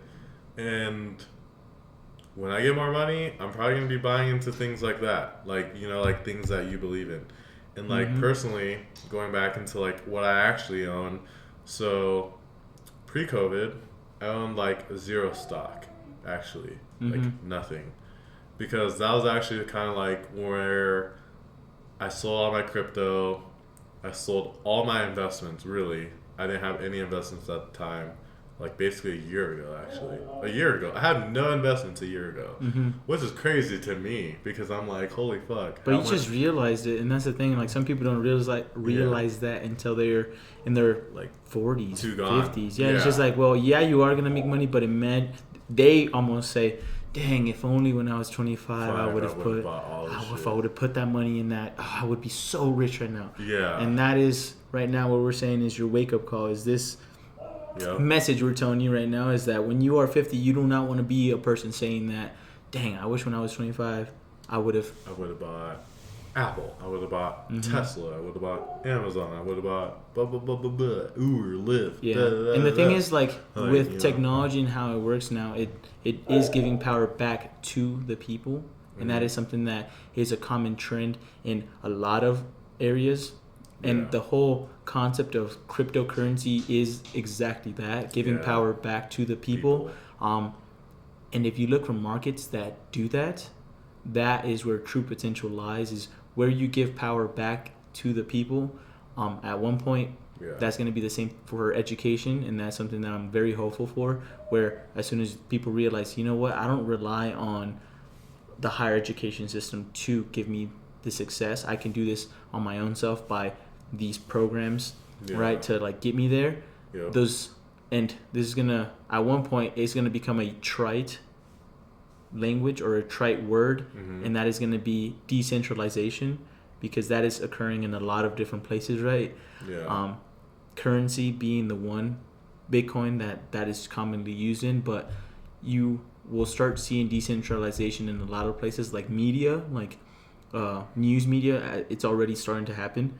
Podcasts are taking over news and CNN and Fox, because people have learned to not want to believe them, and also it's just they're spewing a bunch of like more conflict emitting things than just truth, you know? Because I feel like podcasts, it's like really actually like presenting the authentic self of whoever is on there. Like, you know, like for instance, like the most successful podcast is Joe Rogan. Like straight up, he's the most successful. And it's like, he started this shit like fucking so long ago. You know, he didn't really give a fuck except provide value and like speak the truth from the very beginning. And you know, like that's why so many people watch, or I mean, not even watch, like listen to the podcast, because like he's bringing like well-known people onto the show, and they're basically spitting all the knowledge that they know or like obtained in their lifetime on this fucking podcast, you know. And Joe Rogan does a fantastic job of like stimulating the conversation to get like certain answers or certain like answers from, you know, the person coming onto the show. And you know, like it's not scripted, because like how are you gonna script a 3 hour long just like natural conversation, bro? Like, yeah, you have certain questions that kind of lead you to a certain direction, but like news media, it's not even like an interview, bro. They just spit things in your face. It's force and feeding. Basically make you believe that that's just real. Whereas like podcasts, it's more of like, all right, this is what we have to say for this conversation. You can take it how you want, but this is like how I experienced it in my life, and how Joe experienced it in his life, or how Eric experienced it in his life. You know, like it can experience, like everybody can experience something a million different ways, but come out with the same outcome type of deal. You know, it's just kind of like how a lot of people are successful, but they did it in completely different ways. And so I don't even know. Like, I think that's why everybody loves podcasts, because they feel like they can actually learn a lot more and be relatable to themselves. The people, themselves, and people that they actually look up to too. You know, and so that's actually like the craziest shit. So that's fuck it the again. Media. Shit, fuck the media. Yeah, this is the last one to fuck the media, because in a sense it's causing more conflict than it is uniting people, and I feel like people have a lot in common. They really do, and it's just a matter of I don't know, shedding that light. And that's the thing about podcasts, as you alluded to, is that you're listening to someone who is also a normal person, right? certain people have now made themselves into like different levels of star level. Like Joe Rogan's now like, okay, if you see him in the street, you're like, oh my god, like different person, right? But prior to that, he was just a general folk who had some low level fame, right? And just it was like asked Fear questions. Factor and UFC. That was it. Yeah. And it's really that simple in the sense that people do want and crave that authenticity, because in a world of inauthenticity, as soon as you find someone that does mimic or give you that, like, you are attracted to. And I've actually kind of learned that in myself, right? In the sense that, like, previously I would say, like, and it's a daily practice for me, right? Being my true authentic self. Yeah. Like, not trying to pretend to be someone I'm not. And most of the time that happens because of social contracts that you kind of have with people. Like, I'm trying to be friendly, but I've learned that it's more freeing to just be myself. Like, just be myself. If you like me for who I am, hell yeah. That's awesome. We're going to click together. Yeah. If you don't, then, like, I won't say it's unfortunate, but it was not meant to be for us. We're not wasting each other's time. Exactly. We're not wasting each other's time. You understand that you're not, that's not what you want in your life. So that's perfectly fine, right? Not everyone is going to get along with one another, but I think that everyone should try to help one another in one sense of another. I don't know where I was going with that ramble, but for sure, the decentralization of a lot of things, that's crypto led us to this rabbit hole. And I think that's going to be a trend going forward in anything. And crazy to say, but like, now being able to work remote, companies have access and a tab to unlimited talent. So now talent will, for once, start rising up. Like, if Google wants to attract someone that lives in Canada and they want to live in Canada and they're badass at what they're doing, they're gonna get that person, you know. And it's that competitive market, right? And in a sense, it is an advantageous thing for the populace, you know, because power for the people. I think that's what the United States was written up on, as in the Constitution, is like people over the power of the government, right? And it's a concept that should be exercised more frequently, in my opinion. And I think government should be smaller compared to bigger, right? Like, states should be able to kind of control, and like, they know their community the best. They should be able to manage things, right? And change something. Like, let's say I love that Oregon did the whole decriminalization of all drugs, right? They have a plan. It's not just like they're gonna allow things to just happen willy-nilly type of thing, but the fact that they have the power to do such an action and like test it out, that's every time United States likes to compare themselves to like Sweden, Germany, the Nordic countries, right? Or those countries, the European, and like specifically certain subsets, right? Where it's just like, man, they're doing all these things, and like, look at the USA, we're doing not that, right? And the USA as a conglomerate, we're not doing all that, but as states, just kind of how Europe has countries, or well, it's kind of crazy, right? Because like Europe is so small, like every country is low key like how we refer to like a state. Because like the U.S., like size wise, we're way bigger than like all of Europe, you know, excluding like Russia. And it's like how they're divided into countries. It's like the same as how we're divided into like states. Yep. Because like we can go over one state too, and it's like completely different. Also, even though we speak the English. Colorado is different from Wyoming. Yeah, and we're right next to each other. Or fucking any of that, or Texas. And that's the thing. That's the thing I'm saying, is like that giving power. Like, in order for us to achieve the certain, I won't say excellence, but the certain, like a standard. The standard that, let's say, Sweden has, and I don't know why everyone uses Sweden, but obviously Sweden is like very, I don't know what type of government style they have. I think it's a capitalistic, I forget what it is, but sometimes people confuse that they are also a capitalistic country. And I mean, you know what? Google's here for that reason. Like, there's no reason for me to make up shit on this thing. True. How would you look that up? Type of government? Yeah, Swedish government. I want to say last time I looked it up. A parliament system. Let me see. What kind of government Sweden have right now? Sweden is a constitutional monarchy with a parliamentary system of government and unclaimed parliament. It's a economic system. That's what it is. Sweden. Yeah, so they're more focused on money. Economic. No. Just to determine if it is capitalistic or not.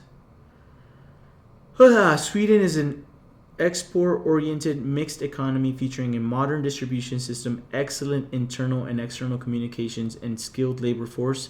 Timber, hydropower, and iron ore constitute the resource base on the economy. Okay, I'm just gonna ask the question: is Sweden capital or a capitalist country? Yeah, is Sweden capitalist? The Swedish model of capitalism developed under the auspices of Swedish Social Democratic Party, which assumed power in 1932 and retired uninterrupted. Okay, come on, Google. This is the time we need you. Give me yes or no, and if it's no, what is it? Of course, these are the times when things don't work for us, and I look like a fool on this thing. Because I'm honestly, that's my goal in this thing, is also to be a fool. Because I'm gonna make mistakes, and I'm gladly will make them, and I will look back on them like, okay, that was not the right thing to say. So, right. Let's see, democratic socialism at center. All right.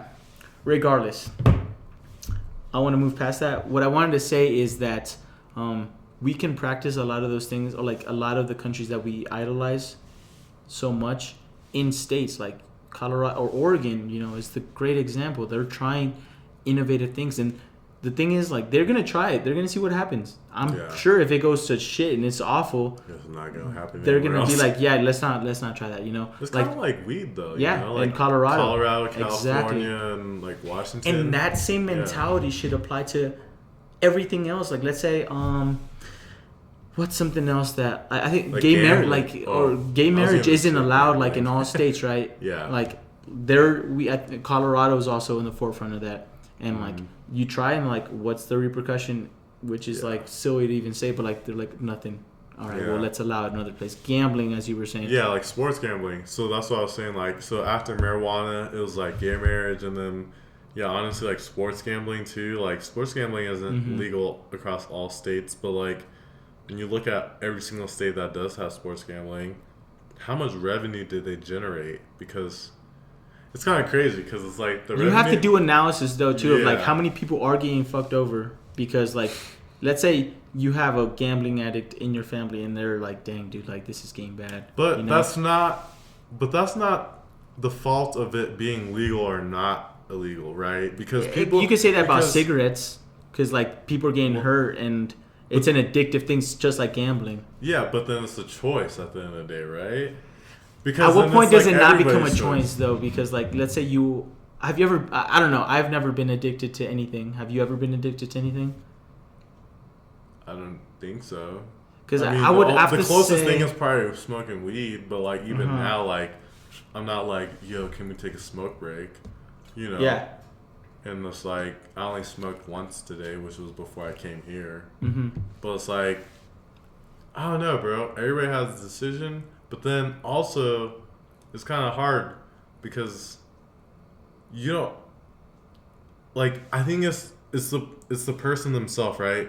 For instance, I sports gamble, and I know sometimes I take it too far, and I'll be betting $1,000 on some dumb shit, and people are like, "What the fuck? You're crazy," and I'm like. Yeah, you have that luxury. Crazy. You have, because I'm pretty sure if that was your life savings, 1,000, you wouldn't be doing that, right? But that's what I'm saying. People have to understand the point, right? I'm okay if I lost 1,000, but other people, they're so addicted that they don't really think about if they lose it. They're just so washed up on I'm gonna win, and when I win, I'm gonna be okay again. And so I feel a lot of people, it's just being aware of yourself. It's not even whether things are legal or not legal. It's more about how aware of you are you with yourself. Yeah. Because weed can be equally as addicting as gambling. or is equally as addicting as alcohol. I don't know if that is necessarily true. Well, There's like gotta be. alcohol though I mean, too. it's hard.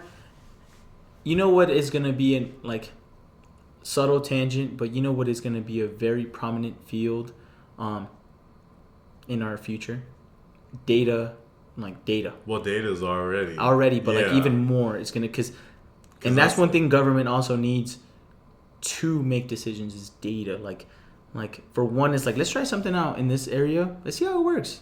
But we need data before we can analyze what were the outcomes of this experiment. We need data, right? Mm-hmm. And that is kind of where and why data is so important. Yeah. And like whether it's for marketing, which has such a chokehold on the consumer right now, like they don't like we don't even know it, but like just look around my house, like Hennessy, this blue speaker, Now jeans, Hydro. I don't know what you're wearing, but like everything. Yeah, I purposely wear unbranded. Yeah, I got this at the thrift store, but like what I'm trying to say is like we're so embedded in it, and like whether we want to or not, like these things are happening subconsciously, right? Through data, right? But data can also be used in a positive sense of like, okay, let's see what happens if we open up gambling in this county, and also let's make sure that county all encompassing agreed to do it, like, or not all encompassing, but majority was like, yeah, we want to allow that to happen in our area. So let's see what happens. But we also want to gather data in the sense of like, okay, let's see the outcomes, and this is where it kind of can get invasive of like, okay, we want to, and I guess this is me just, I don't even know what it takes to analyze the repercussions and the pros and cons of gambling. Like, okay, this is how much money we got of revenue, and this is the people that came in. The people that came in that lost that money, are they doing okay? Like, you know, because at one point, like if you're like in a community, in a tribe, right, and a couple of your people in your tribe, let's talk rudimentals again, or like we're out in nature, a couple of people in our tribe, they're out there trading with other tribes, and they're like doing gambling on the side, right? And like your funds slowly start to, because they're like, you're like, yo, what's up? I'll bet the house on this thing. Let's go. And they're like, okay, you know what? Hold my house. Next time we're gonna bet it on the crops over there. You know, like that type of thing. And that's kind of sometimes when I do the macro to micro, right? Macro being United States. Let's make gambling legal, and I think it is or it isn't, but regardless, right? Let's make it legal everywhere. But let's look at it small community wise. Yeah, sports gambling and regular because it's wide, right? So let's start small and expand out, adjust as we expand out. But like that right there is already a negative. Like, and if I'm a community and we're like gambling away our like life savings of like crops and stuff like that, then you go to a city, right? Then you have certain metropolises where now they start to dwindle, and now as you dwindle in money, you start kind of getting criminal activity in the sense of like, okay, now we need to supply. I lost X amount of money. And I gotta start that shit. I gotta get that money back. So like those effects start to ripple, right? Yeah. And that's the thing. Like a lot of these things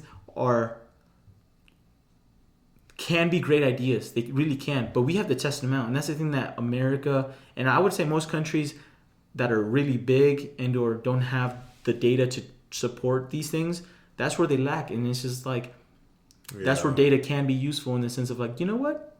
Let's see what happens in this community.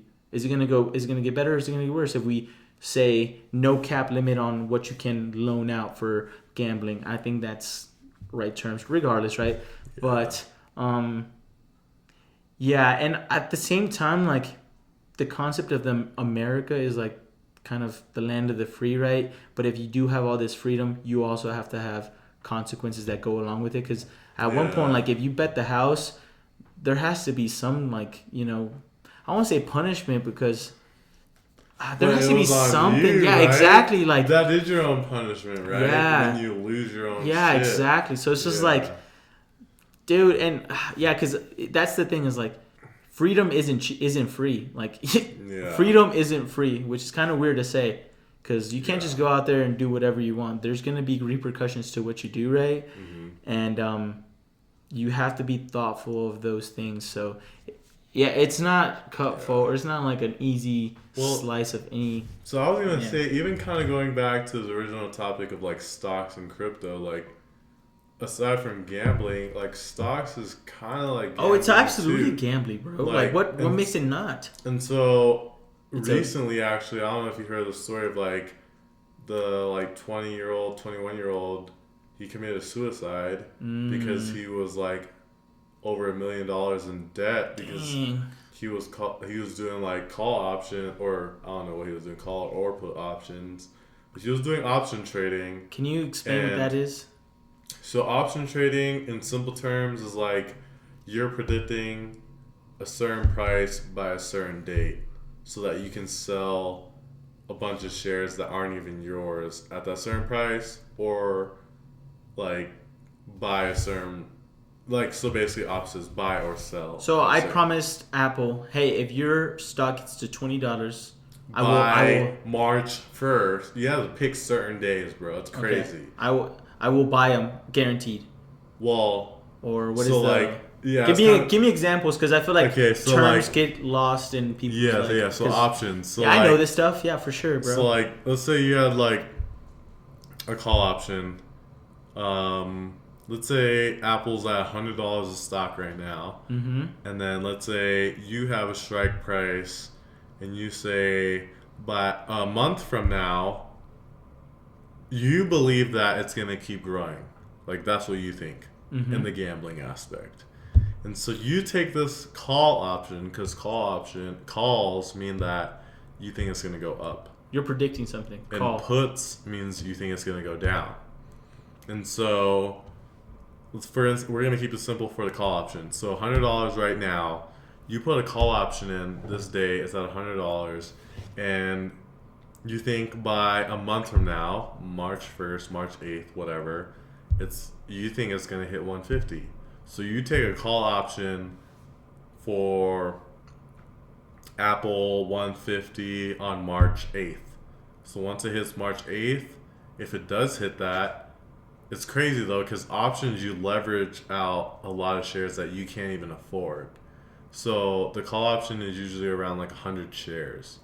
So 100 shares of Apple at $100 and $100 a share, that's $10,000. So most people, when they do options, they don't even have that money. And so this guy, I think he was doing options and he just kept losing them. So he would just like predict something, but it would never hit. So he would actually have to pay for every single one of those shares at whatever, 150. The price that he determined. Yeah. Even though like it never hit. So what if it But he hits? How owes. did you get that? So if it hits, alright, so for instance, it's okay. at $100. You called a strike price for 150 by March 8th. If it hits, your option is 100 shares, just to be in simple terms. So at that point, you're able to sell 100 shares at 150, so you keep the difference. So that's 100 times 50. Yeah. So 5K. You would have made 5K off that option if it hits. But if it doesn't hit, let's say you had that same thing. Apple's at 100. You have the strike price. You had a call option for 150 a month from now. But a month from now, instead of being at 150 at originally 100, now it's at like 50. You have to pay for 100 of those shares, the difference of that. So that's already 10K. Yeah, that's crazy. That's why it's gambling. And that's why that dude, that recent story in the Robinhood thing, how his family's suing Robinhood, because this dude didn't have any income. He was going to college. He was like 20 years old. And Robinhood approved him to start doing option trading. And option trading is like the riskiest way to trade stocks.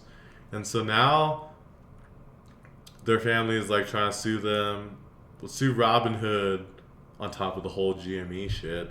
Like, GameStop. because they approved this fucking young ass dude even though he shouldn't have been approved. And because he was $1 million in debt by the time he was like 21, he committed suicide. Sad. Yeah. And because Not Robinhood bad, was but like, that's hey, sad. you're down $1 million, we need you to deposit at least 200,000 by like a week. And he was like, I don't have 200K. What the Can fuck? I would say that that's another instance of decentralization right there. Like, you're now giving power back to the people in the sense Yeah. that stock markets were usually a very Elitist. not elitist, but there's a high price to entry. Does that make sense? Yeah. High Yeah, price to like entry. you'd have to have at least like 10K or some shit. Yeah. To buy it, and most people don't have that. Or you have to go to a company or a broker, right? They manage your stuff Sign up, this, that, and it's just like most of the time, fees, especially this, that's that. like a very class-ism, like a very class centric thing where like lower class is never like that. There's almost like a straight division. And Lower class, they would purposely fuck you up because they know you don't make money. they're like, oh yeah, exactly. And this Yeah. is another form of classism, which is I think is like class, like Just being being it's fucked. It's fucked. Yeah, exactly. There's straight up division lines in our communities, right? Where they're like, oh, this section, yeah, you're in the lower class, it's shitty over here. Oh, middle class right here, you're stepping up. Like, yep, you got access to better schools.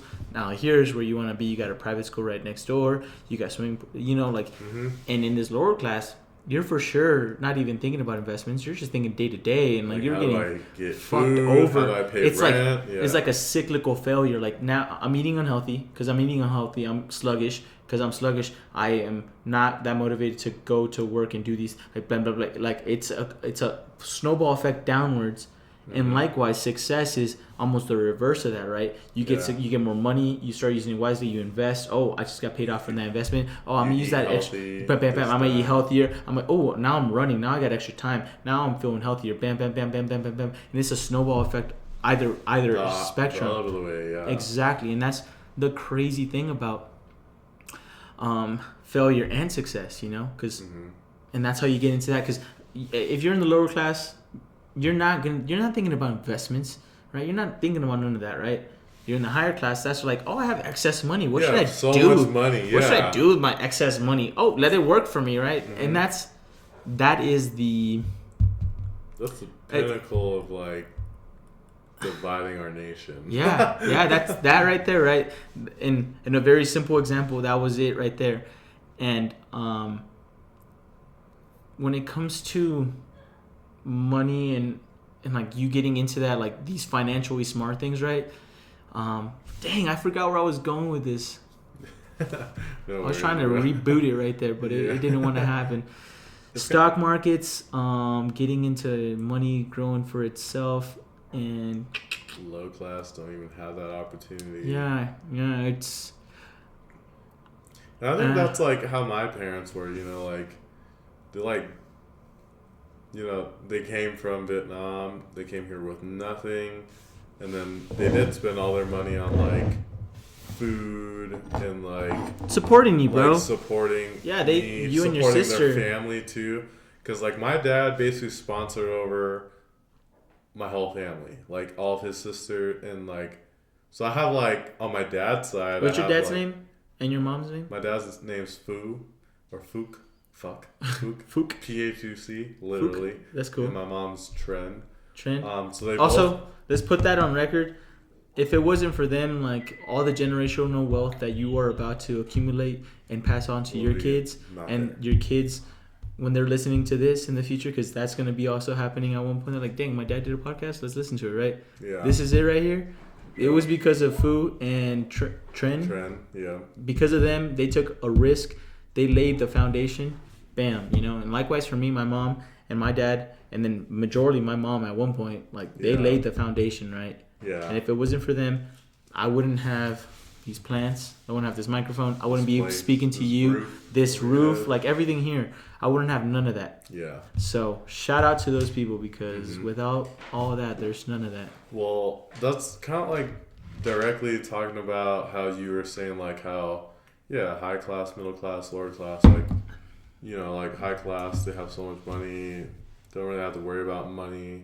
They can put their money in places where they can take the risk to make more money, even though they don't know if they'll make them more money or they'll lose all of it, because they know that it's disposable, Yeah. Whereas lower class, where honestly where we come from, for instance, my parents, I mean, they had disposable income, but all disposable income went into paying the mortgage, feeding me, paying my college, paying my sister's college, paying her food, this, that, and, you know.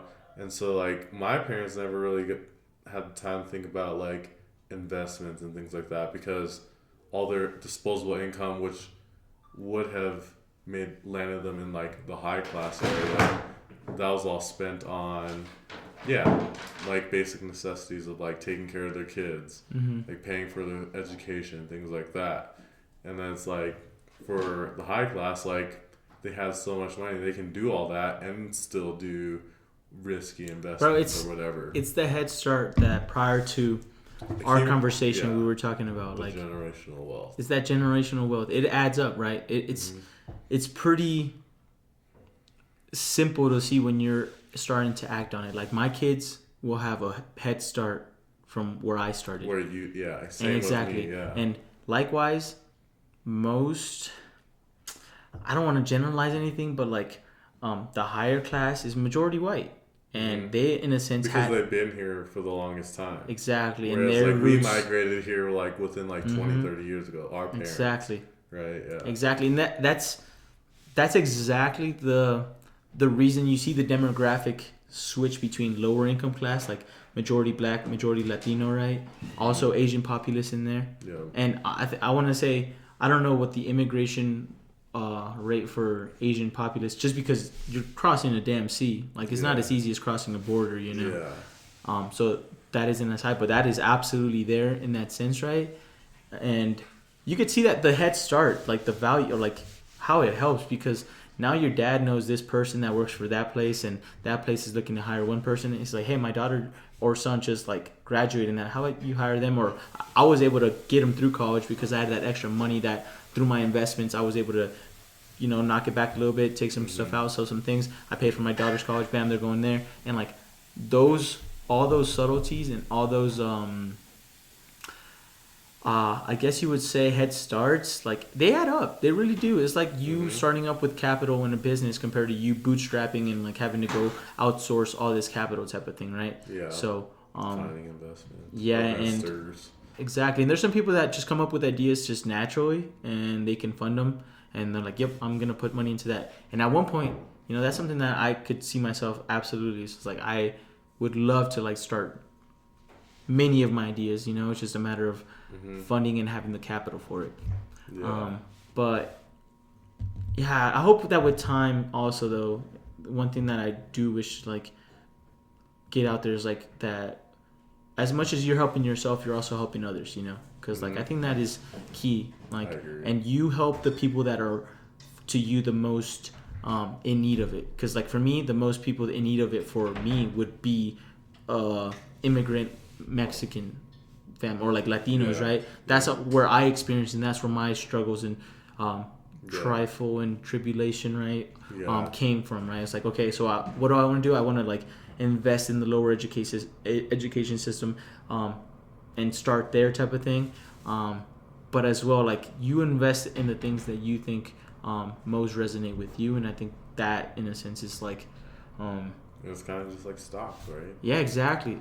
And this is one stock that is in a sense selfless, in the sense that you're not necessarily gonna be like getting a financial thing. Yeah, but you are gonna be investing into society and making it more valuable because of what your actions are, right?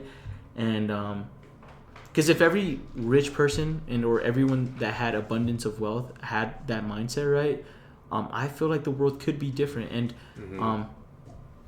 I don't know, there's different ways of thinking about it, you know. And like in my last podcast I had, this was something that we kind of talked about, but like what is like at one point do you like accumulate so much wealth that you're like, I'm just gonna save it, I'm just gonna save it, and then I'm gonna give it to my kids, and they're just gonna save it, they're gonna save it, and then those values kind of disintegrate compared to like if I give all the time, you know. It's kind of a weird thing, you know. But then it's kind of crazy because you can like, okay, so like let's say your grandpa could have made like a fortune, like 50 million, you know, whatever, millionaire, right? Yeah. But then he's like, yeah, like same mindset. I'm gonna save it so I can give it to my kids. Next kid is a fucking degenerate, gambler. Dude, you know what? And fucking loses all of it because he's just gambling his life away, or like alcoholic, or just fucking stupid. I don't know. You know how long wealth lasts in a family? How long? 3 generations. So There you go. And that's, in a sense, like an evolutionary process that is almost embedded in us, you know, because like there is beauty in the struggle. There is beauty in like understanding like that to everything that is of value. There is hard work to it, right? Because in a sense, I always think about it, I'm like, oh, I want to give the best life to my kids, right? I want them to not have to struggle like I did. But if they don't struggle like I did, are they gonna be there? Yeah. Are they gonna want that? Are they gonna have that work ethic? Are they gonna have that drive? To Because shit was given to them. Yeah. Because it's so fucked up. Because it's like, okay, yeah, we're working so hard so that we can have a better life and give our kids a better life. But then we're like, okay, our kids though, if we give them that better life, are they gonna have that same work ethic? Are they gonna be that motivated? Are they gonna still have that same like pillar of morality as we did? Like, because we grew up like not having shit, but then we worked so hard to give them everything they want, and now so like they're complacent, and so now they're like, that's why it only lasts like, 3 generations to waste, bro. Yeah. There's only a certain amount where the money earns it makes money for you, but then comes a generation where they're like, I'm just gonna start digging into that. Let me just start taking out, Yeah. and that's why, in a sense, it's a checks and balance of wealth, right? That kind of naturally is it's just gonna happen in humans. Naturally, people who are in the lower status, they're gonna be hungry. They're gonna be hungry, you know. They're like, fuck shit. You. I'm like us right now, bro. Like us. Like us, we're hungry. We're like, I want to get to that point, right? Yeah. But as soon as someone is just giving you these things, I'm like, oh, I'm comfortable. I'm like, you're not that hungry anymore. You don't have that drive. You don't have like that need to work for something. Absolutely. And so it's like, it's only gonna last so long. I think that's when, I mean, there's a few people I follow that are just like real estate, like wholesalers and things like that, and they're just like, you know, I'm not giving a cent to my kids. Yeah. Because, you know, like, my net worth is like 100 million, but if I was to give this net worth to my kids, I know that they're not going to do shit with it. So like the best way, it's just like that analogy of like, you rather teach someone how to fish than to catch the fish for them. And so like for these people, these real estate moguls that I follow at least, they're kind of like, yeah, I'm not giving my kids a cent, but like as soon as they kind of fucking know like how to do math and read, I'm going to teach them how to like flip real estate, how to like find deals, how to do deals, how to like find the perfect place, how to like start remodeling this house, to flip the house, to rent it, and then like accumulate like passive income so that every single month, you know, you have 1-2 rental properties, you're making like however much, you know. And so no matter how like it sounds so shitty, but like no matter how much we want to work for like our kids, like if we just give them everything, like they're not going to turn out how we want them to, even though like we wanted to give them that better life. I'm going to pause you there because I really need to go to the restroom. I've been drinking hella water. Yeah. If you need to go, you let me know. Yeah, I'm chilling.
Siempre me da las ganas de ir al baño cuando estoy entrevistando.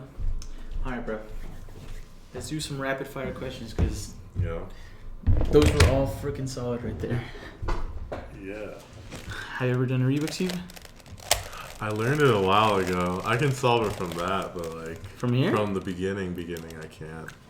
Yeah. Yeah, I just relearned it, so. Yeah, I need to relearn it. Yeah. It's, I don't even know how to go back to the original state. Maybe I do. Or how about this? This will be a first. I'll let you scramble it, and then I'll solve it while I'm asking rapid fire questions. You want me to just Yeah, just fuck mess it up. Yeah, mess it up. Okay. Alright. So we're back in action. I have Nick scrambling the cube. To solve here in a second. And I'm gonna ask him. There's so much more that I want to get to or talk to you about, like what 2020 was like for you, right? So I'm gonna give you some topics, and you tell me which one you'd like to talk to, or if any, because then I have more topics, right? Okay. So, would you like to talk about the outdoors, 2020 regarding COVID, or any other money moves that you have? And if none of those topics sound interesting to you, I also have some. I think we can go into like nature. I think we did a lot of very dense conversations about like education, wealth, and things like that, and finance. Okay. So I think we can kind of go into something more light, you know, Okay. kind of hobbies and things. How about we do questions? I like these questions because they could be kind of rapid answers, you know, and like. Yeah. And we'll save nature for some other time. And for those that don't know Nick like that, like Nick. That's all I do, just like Eric. Is a nature guy. Yeah, nature. Is a nature dude, guy. Whatever it is. Backpacking, 14ers. I don't do snowboarding. Yeah, I'll get into I do that. Trust me. snowboarding. I will get into that. I do a lot of snow sports. That's gonna be something that is absolutely in my future. I feel like I'm trying to fuck this up, but then like It's already- I just keep, it's already messed up. Lucky solving itself. It's like, oh my god, it's back to its original. So if anyone is curious what that sound was, it was the Rubik's Cube getting Manhandled by me. manhandled by Nick.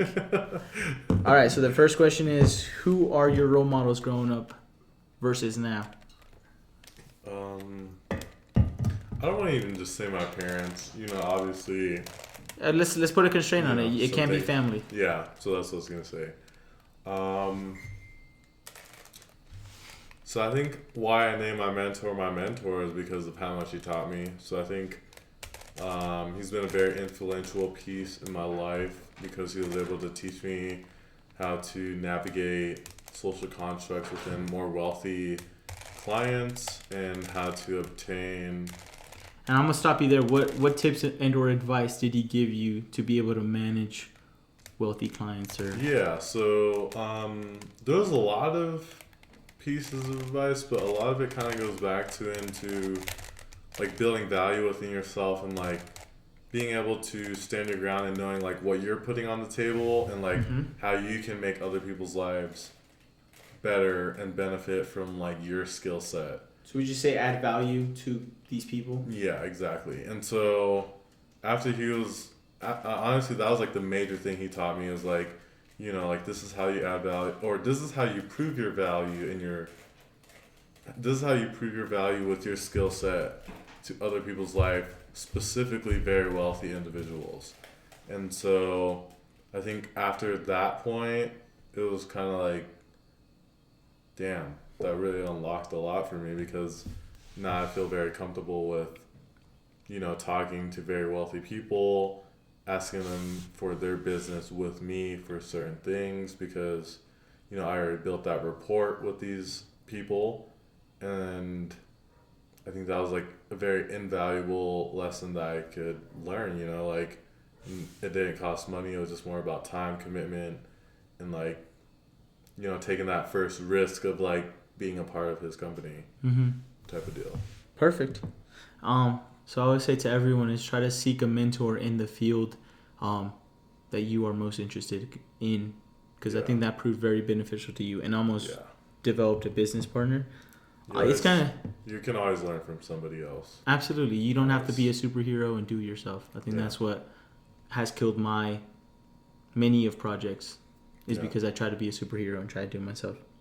Okay. What's something you wish you could learn how to do, or a skill? What's something that you want to do? I guess for me, I've always wanted to learn how to dance better. There we go. What type of dancing? Just be specific. Anything. No. You gotta be specific. So it's honestly, broad as hell. I want to make more money. I was like, in what realm? Yeah. So I always I'm comfortable with like hip hop and like break dance, things like that. Like if I can learn like. What's your hip hop? Two steps? Are we talking 2-step here? More like dance battles. Oh damn! Okay, yeah, so I'm comfortable with shit like that. Some Dougie in here. Yeah. Some. But then it's like, all right, so when it gets down to like, all right, if a Latino was to ask me to like do some salsa dancing, I'm like, holy fuck, like I wish I was more comfortable with doing that. Or like if some white girl was like, yo, let's go square dancing, I'm like, yo, I don't know a fucking thing about how to square dance. And then so it's funny because all your passions are motivated by girls, but it's not a bad thing because I would say most guys at your age, and I'm guilty of it too. Like I'm like, yup, I'm trying to learn how to square dance. I'm trying to learn how to salsa dance. But can I challenge you to, once COVID and everything has not become the prime news source and we're back to some sort of normalcy. You either come with me to the square dancing at what is that place called? The Grizzly Rose. Bro, I've been there, bro. I'm not gonna lie to you. I've been there. I hated that place, or not hated it. I had big stigmas against it. And for those who don't know, the Grizzly Rose is this Denver country line dancing club where you line dance and there's cheap prices on drinks. Regardless, what I'm trying to say is you're having fun. So once things open up, let's make that happen. Because I'm also not the best square dancer or like line dancer, but I try. And as you were saying, it's all about trying. Right? Exactly. Try and do your best at it. Exactly. And I also want to do salsa dancing because in Fort Collins, Colorado, there was this one point where they had salsa dancing on the upstairs of Rio. For all those that know, shout out to you because that was the spot to go and learn and be silly and just learn something new. And just like what you just said there, I too am in the same boat. So we can. I'm not saying we dance together, but we'll bring partners together and we'll figure it out. I think what intimidated me the most with like salsa dancing is like how high tempo it is. Bro, you are a cardio fiend. Stop playing around. But it's different because you gotta like keep rhythm and like look good while you're doing it. You know, it's a little bit different. That's subconscious. It's not just like working out. Bro, that's a self-conscious talk. Because at the start, you're going to suck at it, right? Yeah. No one's going to be good at the start. You're going to go out there, step on the girl's toes. She's going to get mad at you. You're like, oh, I'm sorry. Like, you might take the girl lead or whatever. And then after a while, you get used to it. Next thing you know, you're over here just shimmying and everything. I'm like... For those who didn't see, he just flopped his hair and threw it back. So I'm questioning him right now. Regardless, going forward, let's do that. Once COVID and all that disappears, or we can go out and do these type of things, let's go salsa dance. Let's go line dance. Yeah, same. Likewise. As much as we have the long flow going on right now, I think it's best if we don't step on one another's toes. So who do you surround yourself around? Because I'm a big believer in the 5 people you surround yourself around kind of make up who you are, or like the environment you live in kind of make up who you are. So you don't have to put names to them, but like what energy do you typically like around you? Yeah, so I would say my top 5 friends that I spend time with, they're very optimistic. So a lot of us kind of like look for the best possible scenario within the situation. We don't really like think about like the negatives of like what's going to happen, whether it be like a business deal or a hiking trail or a climbing trail or a snowboard trick going off a rail. You know, like I just surround myself with people that are very optimistic. People that are very uplifting. They like really compliment each other, like compliment you. They kind of like hype you up and like make you feel good about yourself so that you can accomplish more. And I also like surround myself with people that are also realistic though, because a lot of my friends, like when I put out an idea, they tell me whether they believe it's really good or not, and they really don't sugarcoat it. Because a lot of things that we do or like that we present to the table, we're gonna execute, and it takes a lot of time and effort, and money on top of that. And so like when we're coming around, kind of brainstorming about ideas, the next moves that we're gonna do for the business, or for my business, or for their business, like we honestly don't bullshit. Even though we're very optimistic, we're very realistic about like the goals and like what we're trying to achieve. And even if we kind of like for instance, like we're optimistic but we're realists. So a lot of times if someone has a goal and a lot of us don't believe in it, we'll kind of be like, hey, like we understand that you have very high expectations to reach this amount, but realistically we don't think you'll hit that in this time frame. And we'll give them kind of like a real like wake up call, like, hey, like we honestly think we should restructure this plan because we think your goals kind of don't align within this time frame. I think you'll kind of have to separate like this. And we kind of like really just believe in each other, like listen out. We don't take it to heart, like this was my original plan, even though you're kind of bashing it, but you're giving me an alternative to achieve the same goal. It's just kind of like giving people perspective, because a lot of times too it's kind of like pushing each other, because sometimes some of my friends would have told me like, hey, your goals feel like really far-fetched, I think you should break it down to achieve it this way. I still blew them out the water. So it kind of goes to show I really appreciate them, because they stimulate my mind. They make me think about things that I never thought about, like what I should cover, what I should like account for, things like that. And I honestly think those are the reasons why I was able to blow them out the water and like blow the expectations out the water, because they were able to give me certain recommendations of like what I should avoid, what I should like keep in mind, or what overheads I didn't think about, things like that. So that's a big thing. And then like fourth, I think honestly a lot of our friends just like to have fun. We don't take life seriously. We know our time's limited here, even though we really work hard to develop our own businesses, because we all are pretty much like developing our own businesses. We know that like we're gonna have to have time to enjoy ourselves and do things that we genuinely enjoy, because business, finance, networking, all that stuff it takes a lot of your energy. And how you kind of like bounce back from things like that is to like go to do things that you love. And that's why I go snowboarding so much. I go hiking all the time, that. Because those are the things that genuinely make me happy. Yeah. Like if money wasn't a thing, those are the things that I would do for the rest of my life and not give a fuck, for forever. And so those things are the things that revitalize you, so that you can kind of like get your mind straight for like business again, because like no one would go into business if money didn't matter, to be honest.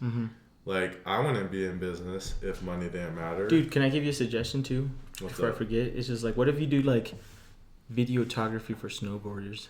Well, That'd be sick. Well, that's what then I was like thinking you about align too. your passions, bro. Like Exactly. I think that's the key to waking up wanting to go to work. Is like if you're like, dude, I'm gonna go film some dude like doing like snowboarding, a fucking 1800 or whatever. Like that'd be yeah. sick. Like you should look into, or maybe you already are, because you're that analytical of it. And you're like, dude, you have meshed your two passions. It's just like, dang, now you're snowboarding all the time, and maybe you're gonna get tired. Money. You're gonna be like, dang, I'm tired of snowboarding, man. I want to go do something else or whatever. But like try to. And as you were saying, like build a portfolio up, like do some free shoots for people, whatever. Then advertise yourself to the people that you think will want that service, and then it's almost going to be automatic that it'll grow, and you'll be snowboarding and filming and getting paid for it all, and Yeah. why not? That sounds awesome. Yeah, I definitely agree. And so that's why I was like, like photography, I've taken it into like certain places like real estate, this, that, but like, Adventure sports, bro. That'd be yeah, sick. like if I could do snowboarding, videography, photography, I could do hiking, photography, videography, I'd be happy. And I wouldn't even ask for anything else.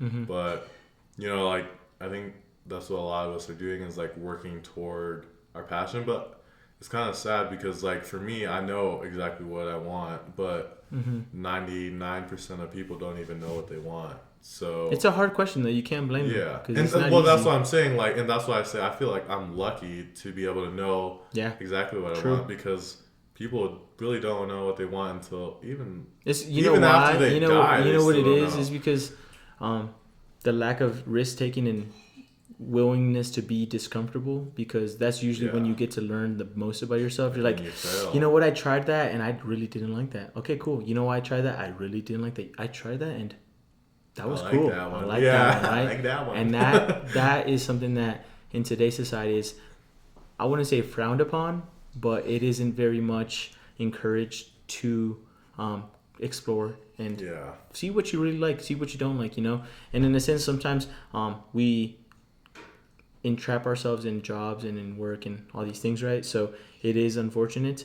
But I did want to ask you something that also you brought up, like in your speaking of truth and being genuine and optimistic. And that's something you seek in the people you surround yourself, right? In the same vein, what would you say about me doing this right here? What do you foresee? What would tips, or not even tips, but do you see something positive from this? Did you get something positive of this? So that's what I was about to say. Like, it honestly directly correlates into like what I was saying, like people being optimistic, people like uplifting each other, because it's like, oh hey, Eric hit me up, like he wants to interview me like for his stuff, like that's really cool. Like I really appreciate that because obviously he chose me for a reason, and that's what I was about to say. You were actually going to be number 2, but we had to reschedule. But and so that's what I was about to say. Like, I mean, and that's what I really like because like you hit me up, and that shows that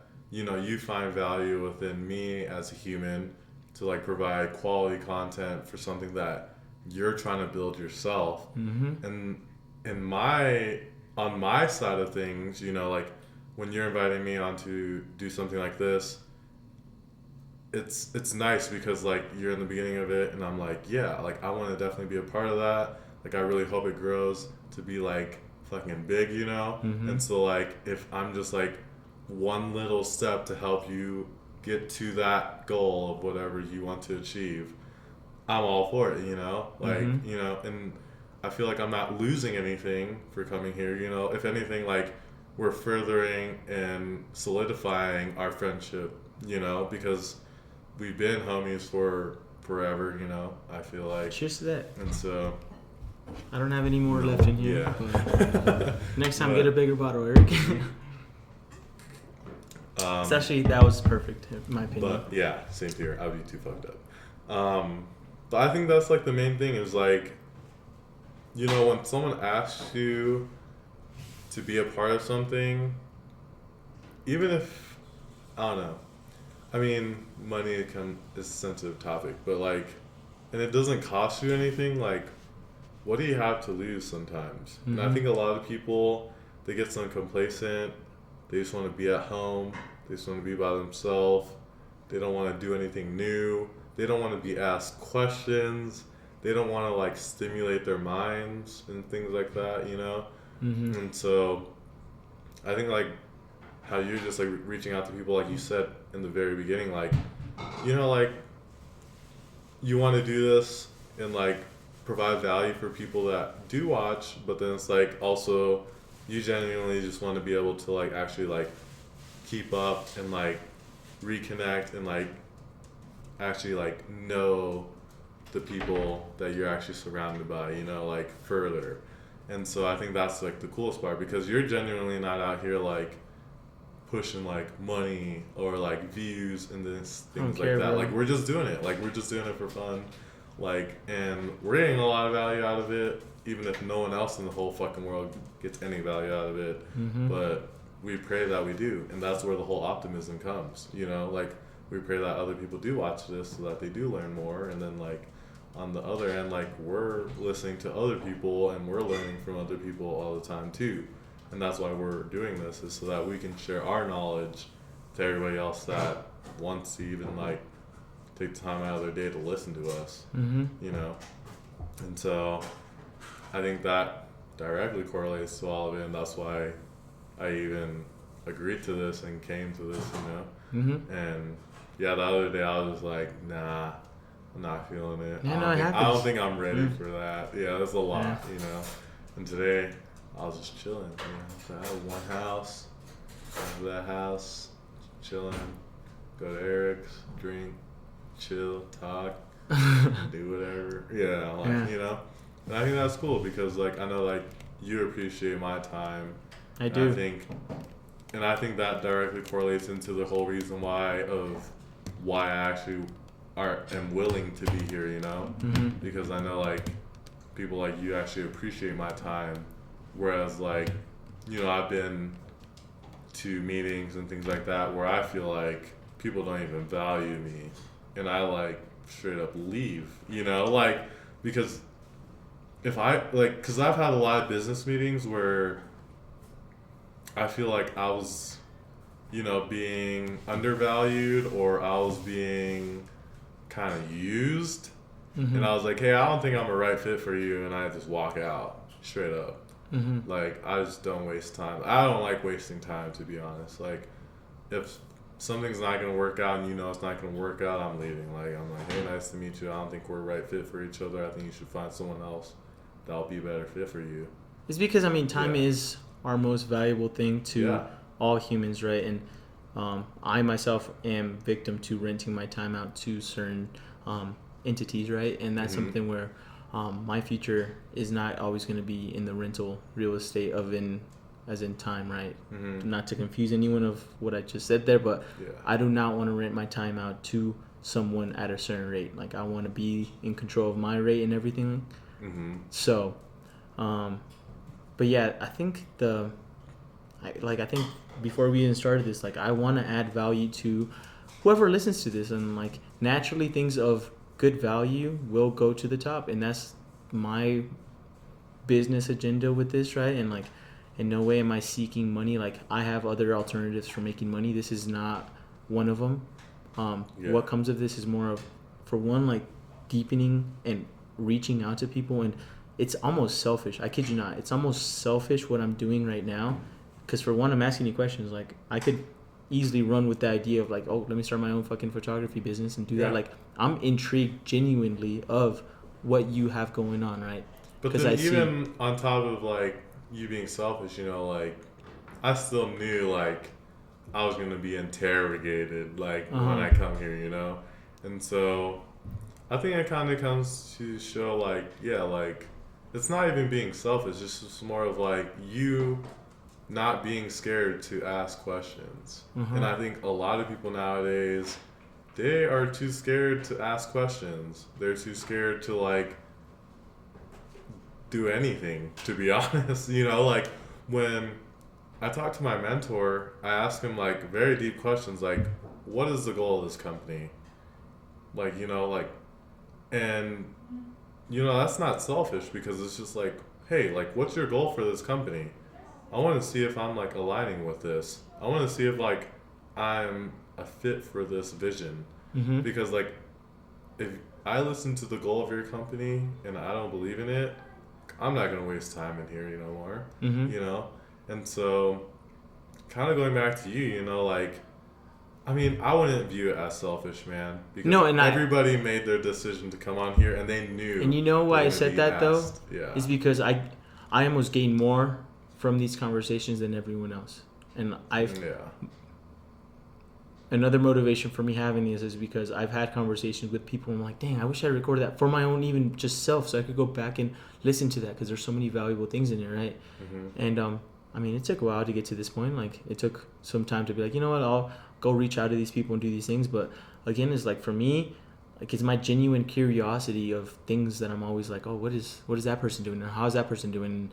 And that sense of me asking those curious questions and looking like a fool, and I'll make, like I said, I am going to make a mistake at one point in this podcast, like no doubt, and I hope to, because that's the time where I made a bunch during this. Exactly, and that's when I'm gonna learn the most about these things, right, and like learn more about myself, right. So at the end of the day, it's just like I'm very much happy to do these things, and like my time as well is as valuable as anybody else's, and as much as I'm like, okay, I'd rather go work on this and this and this things, like these things also benefit me in the sense of like I in a sense got a hunting trip from my last one. Like it was like, hey, you know what, if you want to go and hunt with me at any one time in like your life, like let's go do it. Just because, again, and as you were saying, just showing genuine interest and being authentic with people, and that's kind of, like I don't want anything else from you but your time. Like that's literally all I've asked from you, and like yeah, that's the most expensive currency. It is. So like I appreciate you. I gave you my time.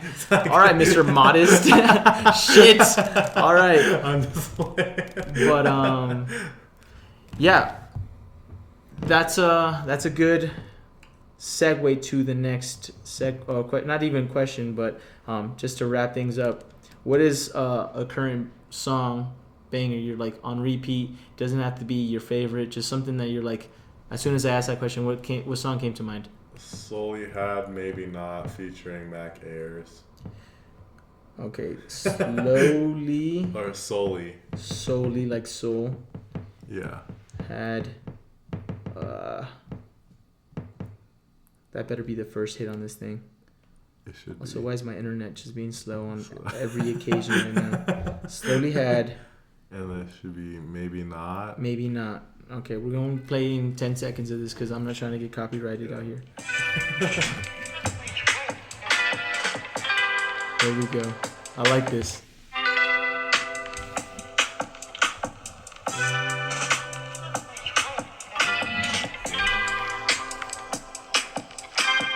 It's like a little vibey song. That is a little vibey. All right. For all those that liked just the intro, because I already liked it, I added it to a playlist. I shared it in that 15-second span. Oh shit! Yeah. I'm kidding. I did not do all that. I just liked it. It's called Maybe Not with Mac Ayers. Yeah. Solely Had is the artist of it. Fantastic song. I'm gonna delve deeper into that artist and both of them actually. No, Mac Ayers is dope. Do you have a quote that just comes to mind to you that you kind of resonates with you? If that's So actually, when I was doing this lift kit on Sunday, one of my homies told me something very impactful. Because I started doing the lift kit by myself, and I was stressing out, bro. I thought it was gonna be easy, just like any fucking car thing. And I do one side, and then I'm just like stressing out. I'm like, what the fuck? This ain't right. Like, I don't know if it's right. And I start hitting up my homies, Danny and Matt. And then they're like, yeah, we'll be over in a little bit to help you out, blah, blah, blah. And I just sat there, not doing shit. And then they ended up helping me. And it was a great time. Like, I wasn't frustrated no more. I felt happy. It was fun actually working on the lift kit with homies, you know, like, that actually, like, wanted to spend time with you, like you said, like they just want to spend time with me, and like no matter what the fuck I'm doing, they're like down to help me, you know, like, and that's the coolest part, like, you know, because they're hella not into cars, but they just want to help me work on my car, you know, which I'm like, holy shit. And so honestly, like at the end of the day, when we were putting my 4Runner back together, I was just like, man, like I'm really glad you guys came, man. Like I don't even know if I would have even finished the front fucking lifts, you know, just by myself today, you know, let alone finishing all of it tonight. And my homie was literally like, well, man, like, if you want to go fast, you go by yourself, but if you want to go far, you go with your friends. And I was like, holy shit. And then, like, I started applying that to, like, everything in my life. Like, I was like, holy shit, like, for real. Like, if you want to go fast, you go by yourself. But if you want to go far in life or anything, like, you got to have a good, like, support group, like, friends. So, That is the quote, bro. If you Yeah, wanna no, go fast, that's perfect. Go by yourself. If you want to go far, go with your friends or your family or your homies. And that's that. Thank you. You know?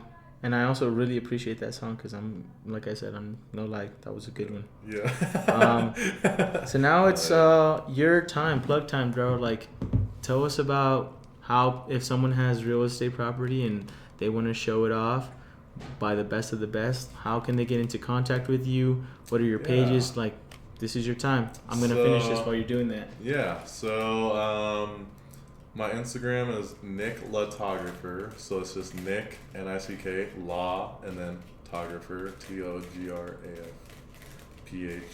whatever. But I work for a company called Visitor, and my mentor is Joe. But if you go to my Instagram, you'll be able to book an appointment with me, and you can just leave a note like, I want Nicholas Law to be my photographer. I specifically do real estate most of the time, but if you want me to do like portraits, I can do portraits. I've done like professional headshots for a lot of real estate agents. I've done shoots for food. I've done shoots for drinks like bobas, like boba drinks, things like that. I've done shoots, obviously, we talked about like windshield companies, carpet companies, things like that.